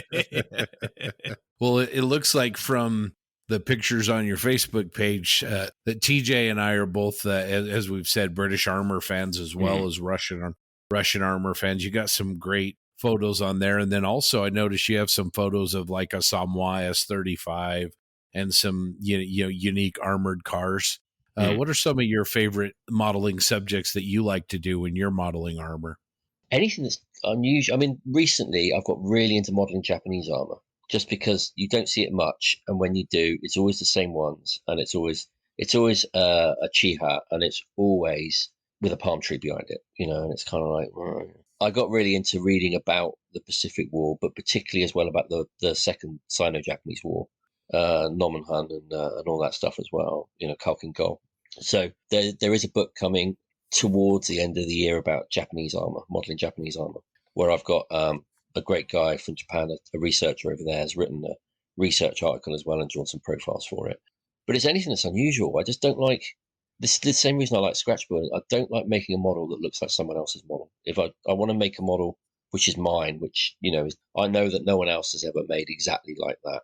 Even if it's just buying different decals for an aircraft, just or making masks and doing your own markings for an aircraft, just to make it your own. Really. Yeah, it definitely seems to be a common theme with your work for sure.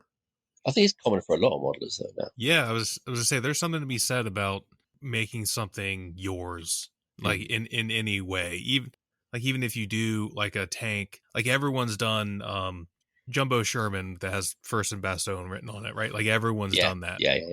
I've seen it done better than sometimes than others though. Right. And there's every once in a while you'll see someone do one, and it just makes it. They do something special to make it stand out above the crowd. Yeah, because it's been done to that, and with Thunderbolt 4 or whatever. I think that was like Creighton Abrams tank. Even if you just add a different stowage or something, something like that, just to make it yours instead of just like, oh look, here's this same thing that you've seen 8 million times with nothing special about it. A lot of people will pick a famous subject, but they'll go no further than getting roughly the right type and putting the right markings on it. And I really appreciate it when someone really drills down and finds as many photos as they can, say, of First in Bastogne and says, like this, the welds on this one was slightly different or something, or, people usually model this as a big hatch and it was a small hatch. And they get it absolutely bang on, because if you're going to do a famous subject, I'm a bit of a rivet counter, I have to say, and it annoys me that people use that as a pejorative term. But I like to get. I agree. If you're going to do it, get it. Be definitive. Make the best one you can. Otherwise, what's the point in doing a famous subject everyone's done before? Yeah, that's why I know me personally. I love reference photos, and I have a folder on my computer full of them. Yeah, I've only built one vehicle from a reference.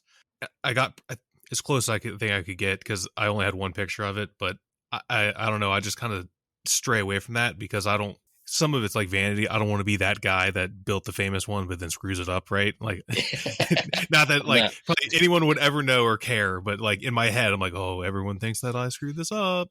No, I think that's a great point, Chris. Like One of the aircraft I've always really loved was Gabreski's P-47, but it's so unique and it's been done so many times. It's kind of like, well, what am I going to really bring to that P-47? Because of the camouflage and everything is just so overdone that, what am I going to bring to that subject? So I definitely follow you there.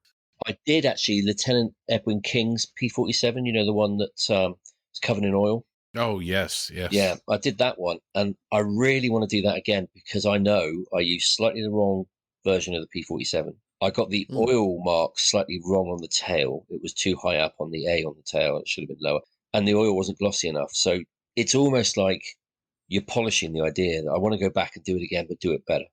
Oh, that's an iconic, set of photographs of that. So, yeah, that would be incredible. I wanted to talk a little bit about your books, Scratch Building Masterclass and More Scratch Building Masterclass. I think they're probably some of the books that you're most known for. I've always been into scratch building. I like the idea that you can make anything you want, and it's like alchemy, starting with flat plastic sheet and rod and what have you. And I've always been really, when I first went to Euromilitaire, oh gosh, when was that? Probably about 10 years ago, something like that. The category I most enjoyed was the scratch building category. There's a guy, I can't remember his name, Erski something from Finland, amazing guy, amazing modeler. And he makes coastal guns purely out of brass. He machines them himself out of brass. And I say machines, he turns the barrel on the lathe, but then he like hand forms and what have you. These weird, like you've never heard of, 19th century, 137.9 millimeter or whatever, weird caliber coastal guns. And there was also some other guys there that were scratch building armor. And I thought, this stuff's amazing. I can't get this in a kit.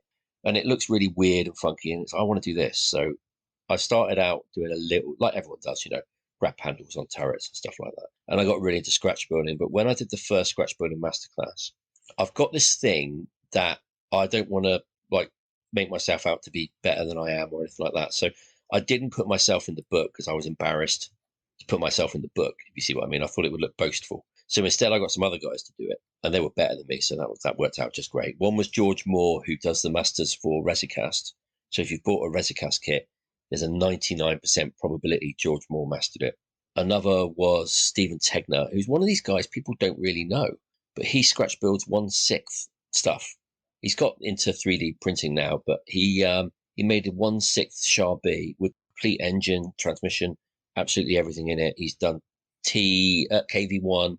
He's done the Panther 38T. He's done all kinds of stuff. Amazing scratch building. So I thought, well, definitely get him in. It's definitely what they call man scale, when the track link's bigger than some tanks I build. And Alex Clark, another one. I know Alex done books, but yet again, when people are talking like, Mickey Jimenez or Mike Rinaldi or, Adam Wilder, all these are amazing, like gods of modeling. But Alex should be up there. Alex is absolutely incredible. He can scratch build a 1/72nd engine and transmission for a T-72 with just as much detail as most people will put on a 1/35th one. And it amazes me how he does it, because it gets to a level with styrene when you're manipulating it, where you're fighting the material, where it will fracture. As soon as you try and cut it, it will just cut off. And what it is tiny weaknesses in the plastic, which is caused by heat and by variations in heat when it's being molded. And it will just come up. And how he does it, if I try and do that, I end up with like half a lump. And he's just like, I'll just whittle this engine out of a piece of plastic. And off he goes, Absolutely, but so modest when you meet him. So I thought, yeah, he's got to go in. And of course, David Parker, who again is a modeler everybody should know. David's been in modeling and has been scratch building, I think, longer than a lot of people know. AFE modeler, I believe, is 20 years old, but he's been doing it. He's been involved in scratch building and masters and a lot of other stuff a lot longer than that. He just doesn't, it's not that he doesn't blow his own trumpet. It's like he threw his trumpet away or something. He just doesn't like to boast. He's too modest, but he's probably one of the best modelers I know. His determination is just, impressive. I mean, he refuses to move on until that bolt or that stamping or that lever, until he's uncovered exactly what that needs to look like, and then he's found a way to do it. His research is incredible too. Yeah, he really spends a lot of time on that. And he doesn't, a lot of guys, including me actually, get to a point where you just think, yeah, close enough. He doesn't. He gets close enough is when it's exactly right, when he knows. And if there's any doubt in it, he keeps looking until he finds out. So he's not just doing a Panzer IV at the moment. He's doing Nebulum work or something, and he's making sure it's absolutely spot on for that, to the point where the one he went to look at had a chassis number that was very close to the chassis number of the one he wants to model in Normandy. So he knows that the one he's specifically doing, which I think is 12th SS, if I'm not mistaken, in Normandy, would have come off the production line within probably a few days or a week of the one that he went to research. So even to that sort of nth degree, he's doing it, and it's absolutely, my hat's so far off, it's unbelievable. He's the leading member of what I call the Breaky Fingers Club, which are a group of modelers with Robert Dock and Adam Wilder, who, if I ever see them, I'm going to break their fingers because they're too good.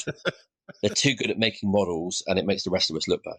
Yeah, we understand where that's at. Oh, yeah. One of our break the fingers guys is Martin Kovac. You watch a night shift video, and he's like, I've never done a figure before, so I'm going to do one, and it didn't turn out very good. And you look at it and you go, okay, look at my clown posse. Yeah. And then that barn. Have you seen that barn that he did recently? Not to get too far off topic here. He is again, another person who can't do anything badly. I know, right? Like, I don't think he could screw up if he tried. It's like he's allergic to it or something. Well, you also do Ship Modeler magazine.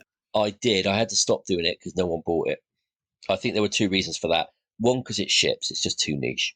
Another is because not many people were buying it. I couldn't afford to pay the authors anymore, and I don't believe in making people work for free. It's just not on. I think also because it was PDF, I think people were sharing it, basically. They weren't buying it, they were just sharing it. And people think, if I just give it to a couple of friends, it won't make a difference. But every single sale makes a difference. So I'll follow on from that a little bit. I will do a ship book at some point, but I don't think I'll do the magazine again. Also, I learned with doing Sam that it's a really punishing schedule, trying to put out. Well, you must know what it's like with the podcast. You think, it's not really that much work, but when you come to do it, it's a lot of work. And knowing it has to be done on time because people are expecting it on time and everything else, it's easier just to do a book. You can take as long as you want. As long as you don't put it up for pre-orders too long before you know it's going to go to print, you're fine. Yeah, don't get that date out there because then people get upset. Yeah. If you put the date on, it ain't going to happen. It really is. Even if you think, I'll add a month just to be clever. No. You're cursing yourself straight on. With a lot of our guests, Chris, we've been talking about, model shows and kind of the experiences everybody has with those. And you're fortunate enough to be over in the UK that has some of the best shows there are. Do you have maybe tell some of our non-UK listeners what UK shows are alike and what you like about them and, that kind of thing? I'm a bit weird. I'm not overly fond of UK shows. I like European shows. So I go to Scale Model Challenge in Eindhoven, which I think is probably the best show I've ever been to anywhere. And Mosen, which is in, I think it's called Mosen Magivar in Hungary, which is the second best show I've been to. They are absolutely phenomenal. I like Shizuoka as well, but it's a little bit expensive to get to. So obviously, and with COVID, it's been a nightmare. We can't go anywhere or do anything. So I haven't been to any shows for a long time. We're just on our way, TJ and I, to our very first IPMS Nationals. Vegas? In August, yes, in Vegas. Cool. Looking forward to it. I've heard it's pretty big. So what sort of attendance do they get? They're saying they're forecasting about 3,500 models. Yeah.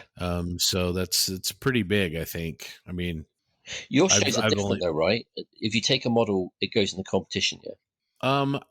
It's optional, but I think most people compete. Yeah. Because here, certainly at Scale Model World, the UK IPMS Nationals, there's probably about 50,000 models on the tables. No, that can't be right. It must be like 10,000, something like that. It's 3 great big hangars full of it, basically. But they're all display. And then the competition is maybe 1,500 models. At Scale Model Challenge, there is some display, but it's like 3,500 models in competition. Although probably half of that will be figures and they don't take up a lot of room, right? So you could fit a lot in. So earlier you mentioned you did some Warhammer, and TJ obviously is a big Warhammer fan. What armies did you do? Oh, I do Smurfs. I do Ultramarines. Sorry. That's okay. I had Ultramarines for a long time, and I actually still have a few floating around that I haven't repainted. So like some of my original ones, I mean, I don't have them on display or anything, but I don't know. I kind of feel bad like repainting them or getting rid of them, so they kind of live in a little drawer on my desk. But sometimes it's good to keep old stuff as well to look at, to remind yourself how far you come really and how much better you've got it. yeah, so that's actually an interesting thing. So I've recently pulled the first tank that I built out of my cabinet and thought about touching it up, which I did, and that I found that to be a very divisive idea on the internet. I posted it in a group and I was like, "Hey, I'm gonna think about touching this up." I made it like 4 years ago, and when I was first starting out with Armour, and I think I could make it better without just completely redoing it, which I didn't want to do, but just tweaking it. Yeah. And most of the people are like, "Oh no, I don't do that. No, you don't want to do that. I wouldn't do that." And I'm like, "Okay, that's fine, but I'm going to." Why not? Where do you fall like on that? Would you have you done that, or would you do that? Like take something that you've done years ago and just freshen it up? I guess that's how I phrase it. I guess I freshened it up. No, because my construction's improved a lot since then. So generally the standard of construction on my older stuff isn't good enough for me. In fact, most of my old models get thrown in the bin. For me, I've got a few models on display at home, but for me, modeling, the fun of it is in making the model and finishing the model. It's not in having done a model, in having a finished model. So I really don't care at all about finished models. But I really don't understand why you can't go back and touch it up. I don't understand why that upset people, I have to admit. I didn't think it would either, but it definitely did. I mean, it's like kind of having an old canvas and painting a new painting over it. You just practice it, right? And working on your craft, Yeah, and because everyone's like, "Well, just build another one." I'm like, "But I don't want to build a whole nother one. Like, I don't have that much time. I've already built one. I have another one, and maybe I'll build it one day, but I don't have that in my foreseeable future. There's other things I'm working on, other things I want to work on to do something I've already done. Yeah, maybe one day when I'm old and retired, sure, but like I'm not that yet, so my time is relatively limited. Yeah, it was a weird like couple of days. I eventually was like, look, everyone, I appreciate the comments, but like I don't want to sound like a dick, but like I don't really care if you don't think I should or you wouldn't. That wasn't my question. I think you've got the dick thing backwards there. I don't think it was you being the dick. This is not a team sport, people don't get to tell you how to play. That's true. I'm glad you mentioned the canvas thing because I've got a little bit of a spin. We ask a lot of our guests this question, and it's, as model builders, is modeling art? And I'd like to know where you're so passionate about detail and specifically scratch building and getting every little, bracket and weld and thing there. Is that piece of it art? Because I think some people think that's very technical, but I'm interested to hear your take on that. Okay, this is a deeply unpopular opinion with pretty much everyone I know. Certainly all my friends in modeling. Modeling is not art. Art's something different. Okay, I studied art at university. I studied fine art, painting and printmaking. And the reason people make art and the way they make art and what they're trying to achieve with art is different to what we're trying to achieve with modeling. For me, art with a capital A is about provoking feelings or thought or contemplation. Like if I'm stood in front of a Rothko, then, which I like to do, I love Rothko, particularly if you can get there on your own and there's no one else making noise and annoying you and stuff. And so you can really kind of communicate with it, if that doesn't sound too pretentious, which it probably does, it's really intense. You get this kind of deep contemplative feelings, deep thoughts, well, assuming that it clicks with you, obviously. If it doesn't, it doesn't. And it really evokes something in you that nothing else does. Now, the problem with this point of view I got, that modeling is an art, that art is art and modeling isn't art, is that people think that means I don't think modeling is as valuable as art. I definitely think it is. I think the problem sometimes when people want modeling to be art, and I'm not accusing you to this at all, is that they kind of want to give it some sort of legitimacy, that it's culturally as valuable and as important as painting or sculpture or anything else. It is. It definitely is. Why wouldn't it be? It's a human pursuit that you put everything into. If you do it well, you make something that's unique, which is like art, but it's not the same thing as art. It doesn't have the same purpose and it doesn't have the same outcome. That doesn't mean it's less valuable. It's definitely as valuable.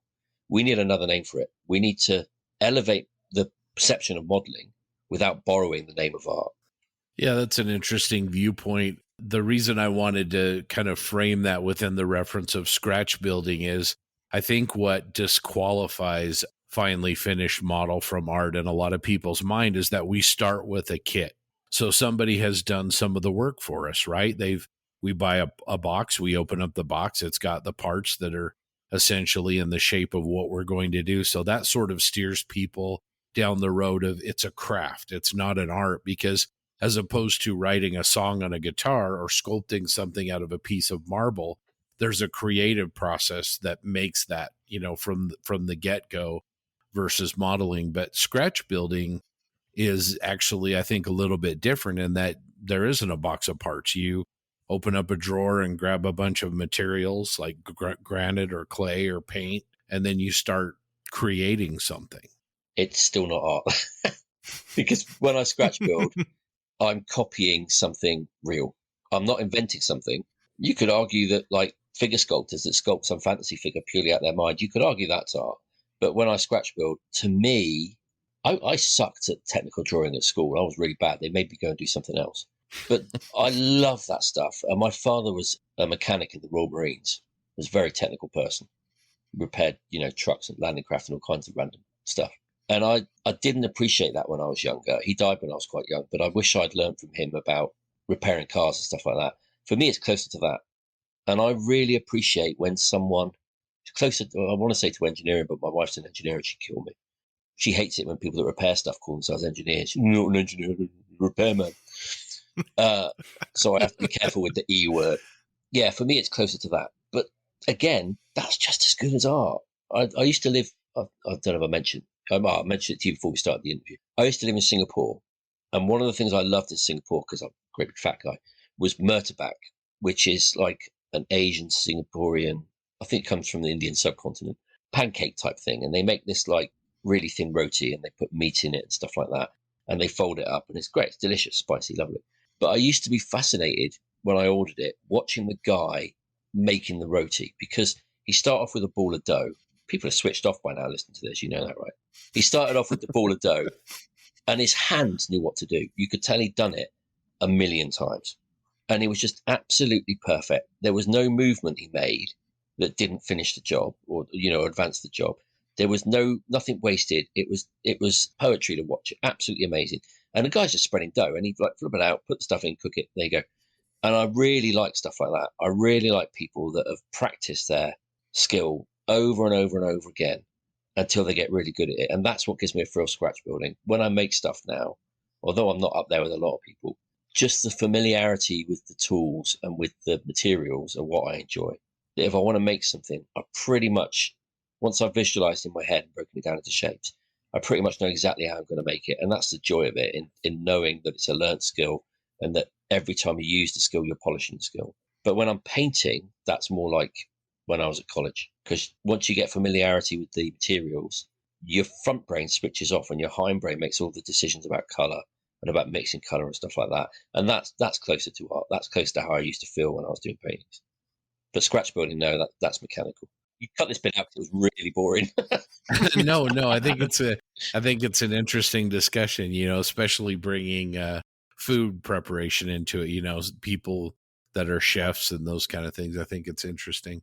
You get the same watching a carpenter. A carpenter knows exactly how to touch wood, how to use wood, how to cut wood.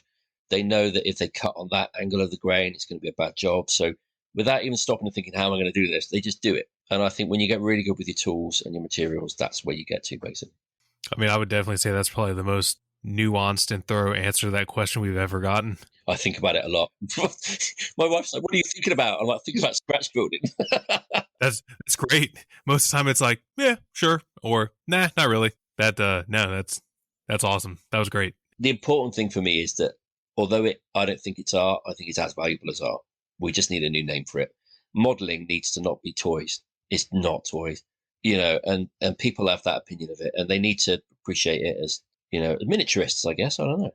It's interesting when you talk to someone that is not familiar with modeling and you're just talking about it to them and they're like, you do what? They're not really like piecing it together and like what they think of is toys. Yeah. And toy looking things. And then this just literally just happened to me on Thursday at work, and I'm in construction. So I was talking to a bunch of construction workers, well, project managers, they're office jockeys, but they're in the field.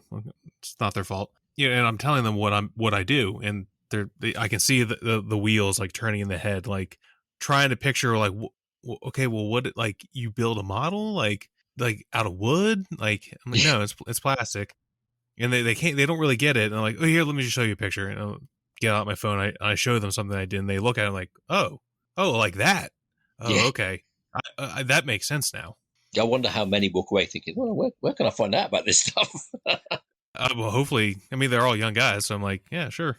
Well, one person was like very like asking a ton of questions about it, and it's funny because one of them asked me about. He's like, oh, do you like build it from like sheets of plastic or whatever? I'm like, oh no, that's scratch building. I'm like, that's a whole other thing, man.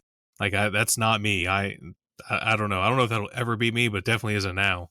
Black magic. If you want to get into scratch building, you have to learn to like sanding. I'll tell you that right now. You'll be filling and sanding a lot. That's like 90% of scratch building.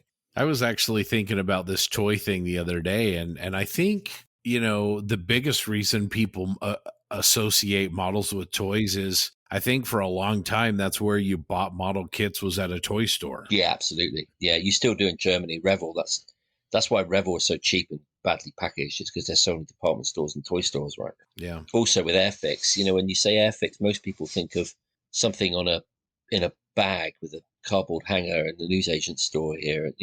They used to go and spend their pocket money on it and then squeeze a tube of glue all over it and stuff. And they think, in fact, when my wife outed me when I was out with some friends, and she said, he builds models. And I'm like, she was like, I don't know, I guess she was, I don't know if I'd say proud of it, but she thought, well, what's wrong with that? It's interesting. But they would turn around and went, what? Like Airfix? It's like, no, I've got standards, but no, I didn't say that. Yeah, but and it was like, but it's a whole thing. You do this stuff to it, and it's more than that. It's not a toy. Yeah, Brett talked about that. Brett Green, when he was on, he talked about going to the newsstand and buying the bagged kits. That's something we didn't really see here in the U.S. It was pretty much go to the toy store or the drugstore and pick up a kit that way. And maybe Walmart or something. Do you get them there? Yeah, a little bit now, although it's harder and harder. The brick and mortar shops for a long time kind of took up that role, but obviously those are all kind of gradually fading away. There's still a few around. Yeah, we have a really good one in Bristol, Antics, which is just part of a chain of 4. But it's great. I mean, they've actually started stocking more scale models now than they used to. I mean, they always had a good section, but what you can tell by that is that it's growing, that more people are getting into it. I don't know if it's because of lockdown or what, but it's relatively healthy if you've got the right store, but they've got an online presence. And a lot of the old mom and pop stores didn't. And, these days to survive, you have to have both. Pretty much, yeah. Yeah, definitely. And here in the U.S., there's a couple of things that are really driving the resurgence in young people getting into the hobby, and that's Warhammer from Games Workshop and what they're doing. And the other thing is what Bandai's doing with Star Wars, and especially with Gunpla. The Gunpla movement here is really, really big as far as the youth goes. The older modelers like us, sorry guys, that they're still kind of buying online and buying your aircraft and armor and your so-called traditional subjects. But we had a debate about that here. I'm a bit ageist when it comes to modelers. There's a generation that grew up. I'm Gen X, I think. I'm not sure. Born in the 70s. That's Gen X. X. I'm between it. You've got a lot of modelers here that are in their late 50s, 60s, even 70s that grew up on the whittle it out of wood, buy it in a baggie from Airfix kind of generation.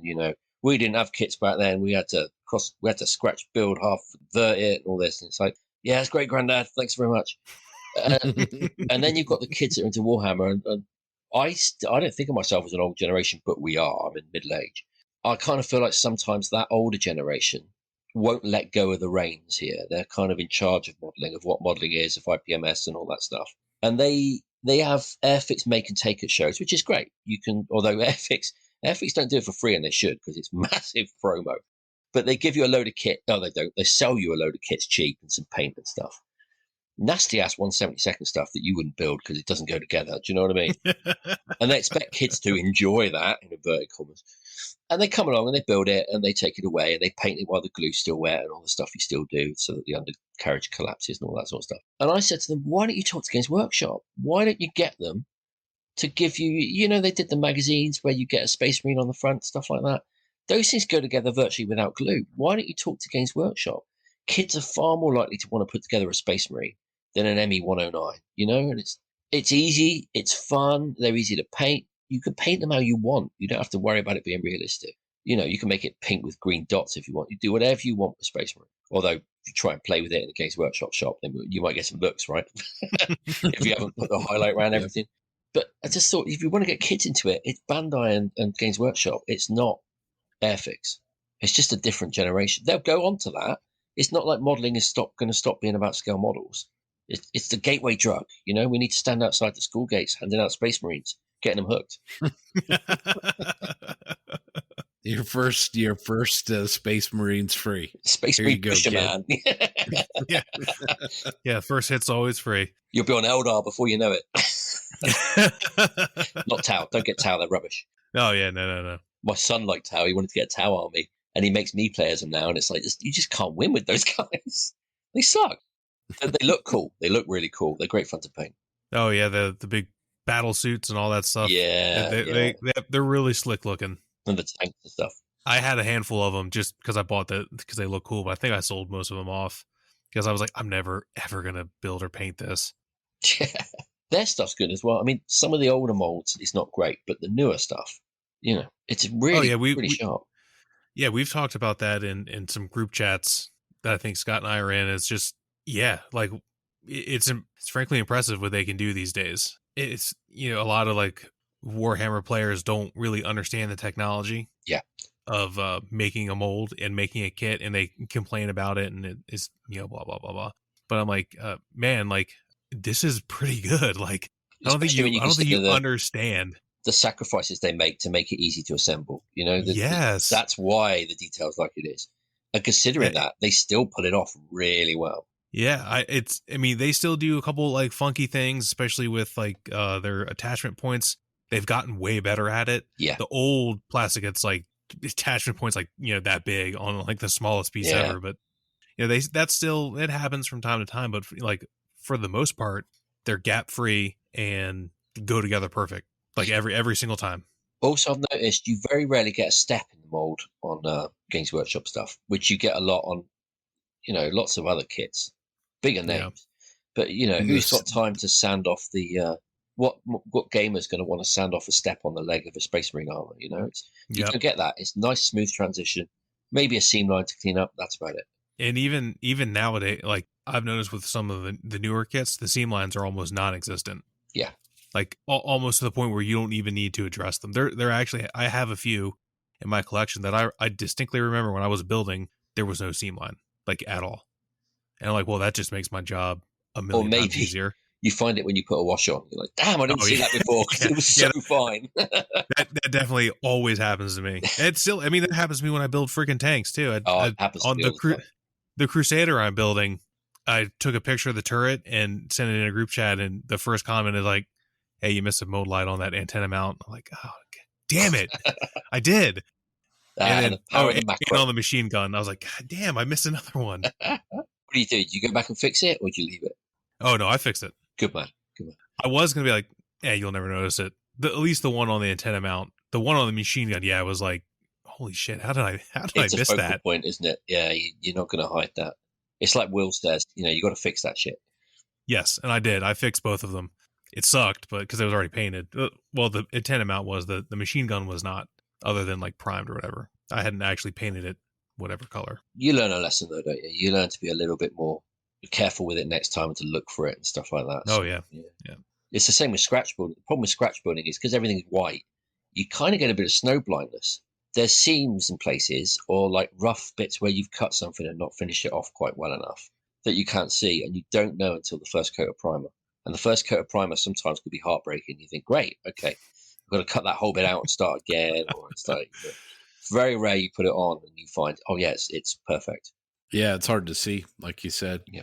Well, one thing I wanted to ask you about, Chris, is not to get into politics at all. That isn't what this is about. But you guys are in the reality of Brexit, and I know that business for cottage industries and small companies like yours have suffered because of tax issues and import duties and everything. How's Inside the Armour been handling that?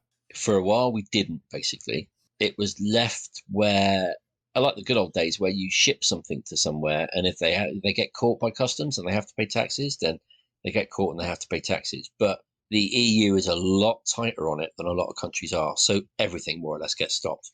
And the problem is, I'd send a book to someone that they spent £25 on, what's that, like $30, something like that, and then another £15, $20 on shipping because I send everything tracked, and they'd be paying 20% VAT, which you pay on the shipping and the item. You don't just pay it on the item.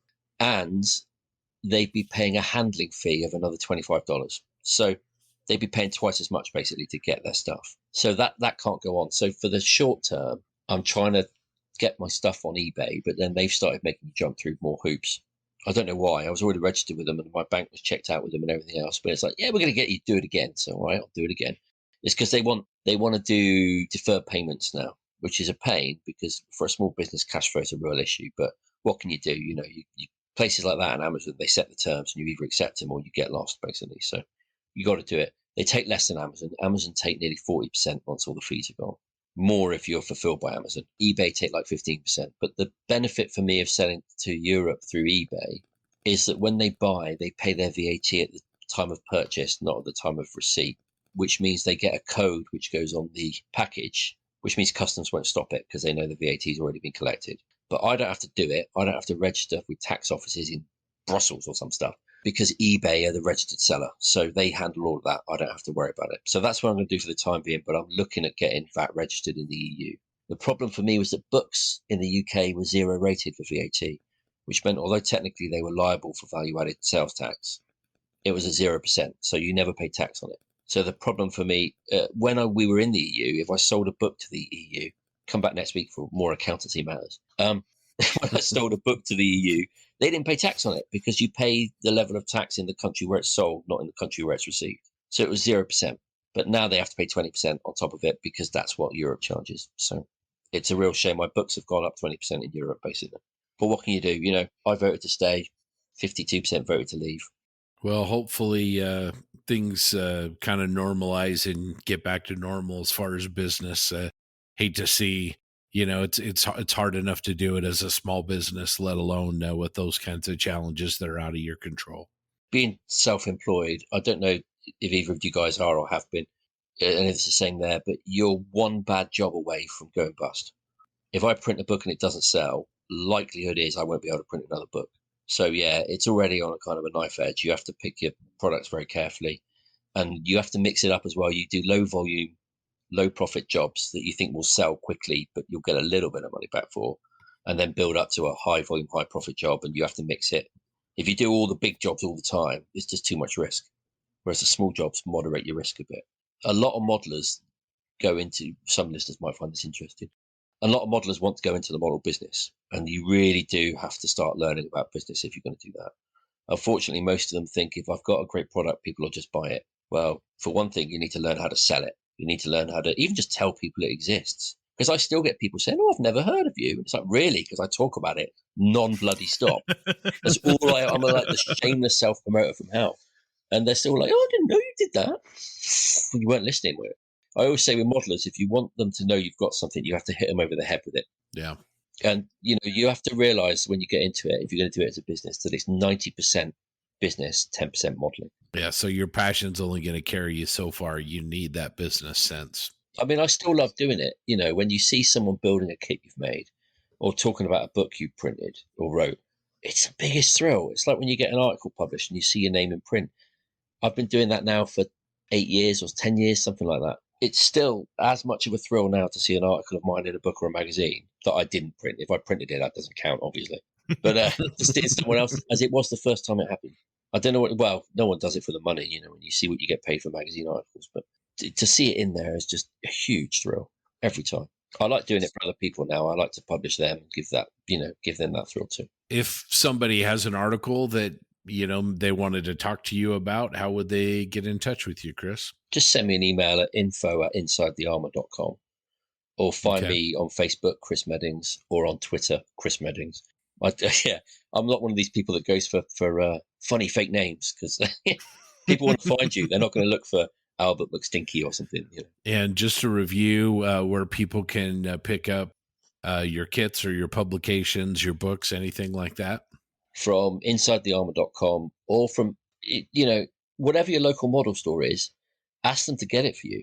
And if they deal with a big distributor, the likelihood is the distributor will contact me and we can sort that out. I make more money selling direct, but I'd rather people pay the least they had to pay to get my stuff. I want people to get good stuff and enjoy it. I don't want them to have to pay through the nose for it. Excellent. Well, I'm going to be looking for that Churchill book. In the US, Last Cavalry. Great guy, Dave Youngquist. He'll sort you out. Excellent. Well, Chris, thank you so much for being on with us, and it's been a fun discussion, and we look forward to hopefully having you back on the Posse again. Yes, thank you.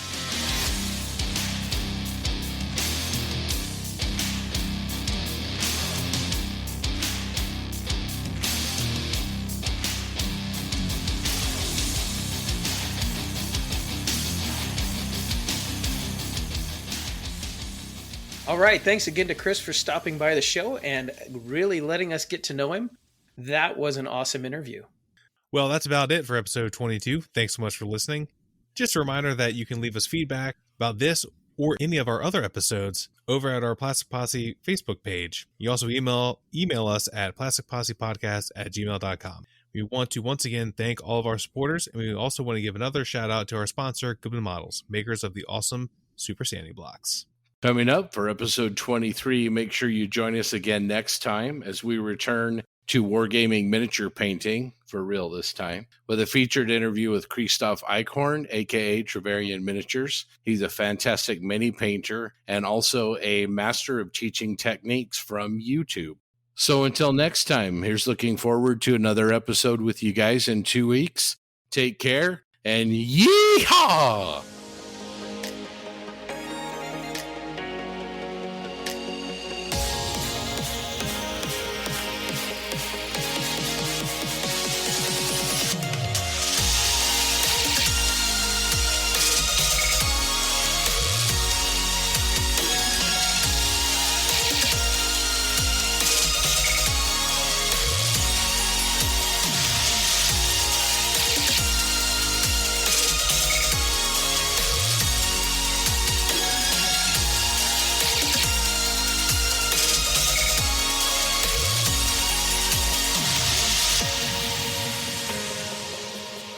Nice. You practiced that, didn't you? Was that your first yeehaw? Yes, I think It was. We got 22 goddamn episodes in, and you just now got a yeehaw. I got a yeehaw before you. That's bullshit. I need a cigarette after that.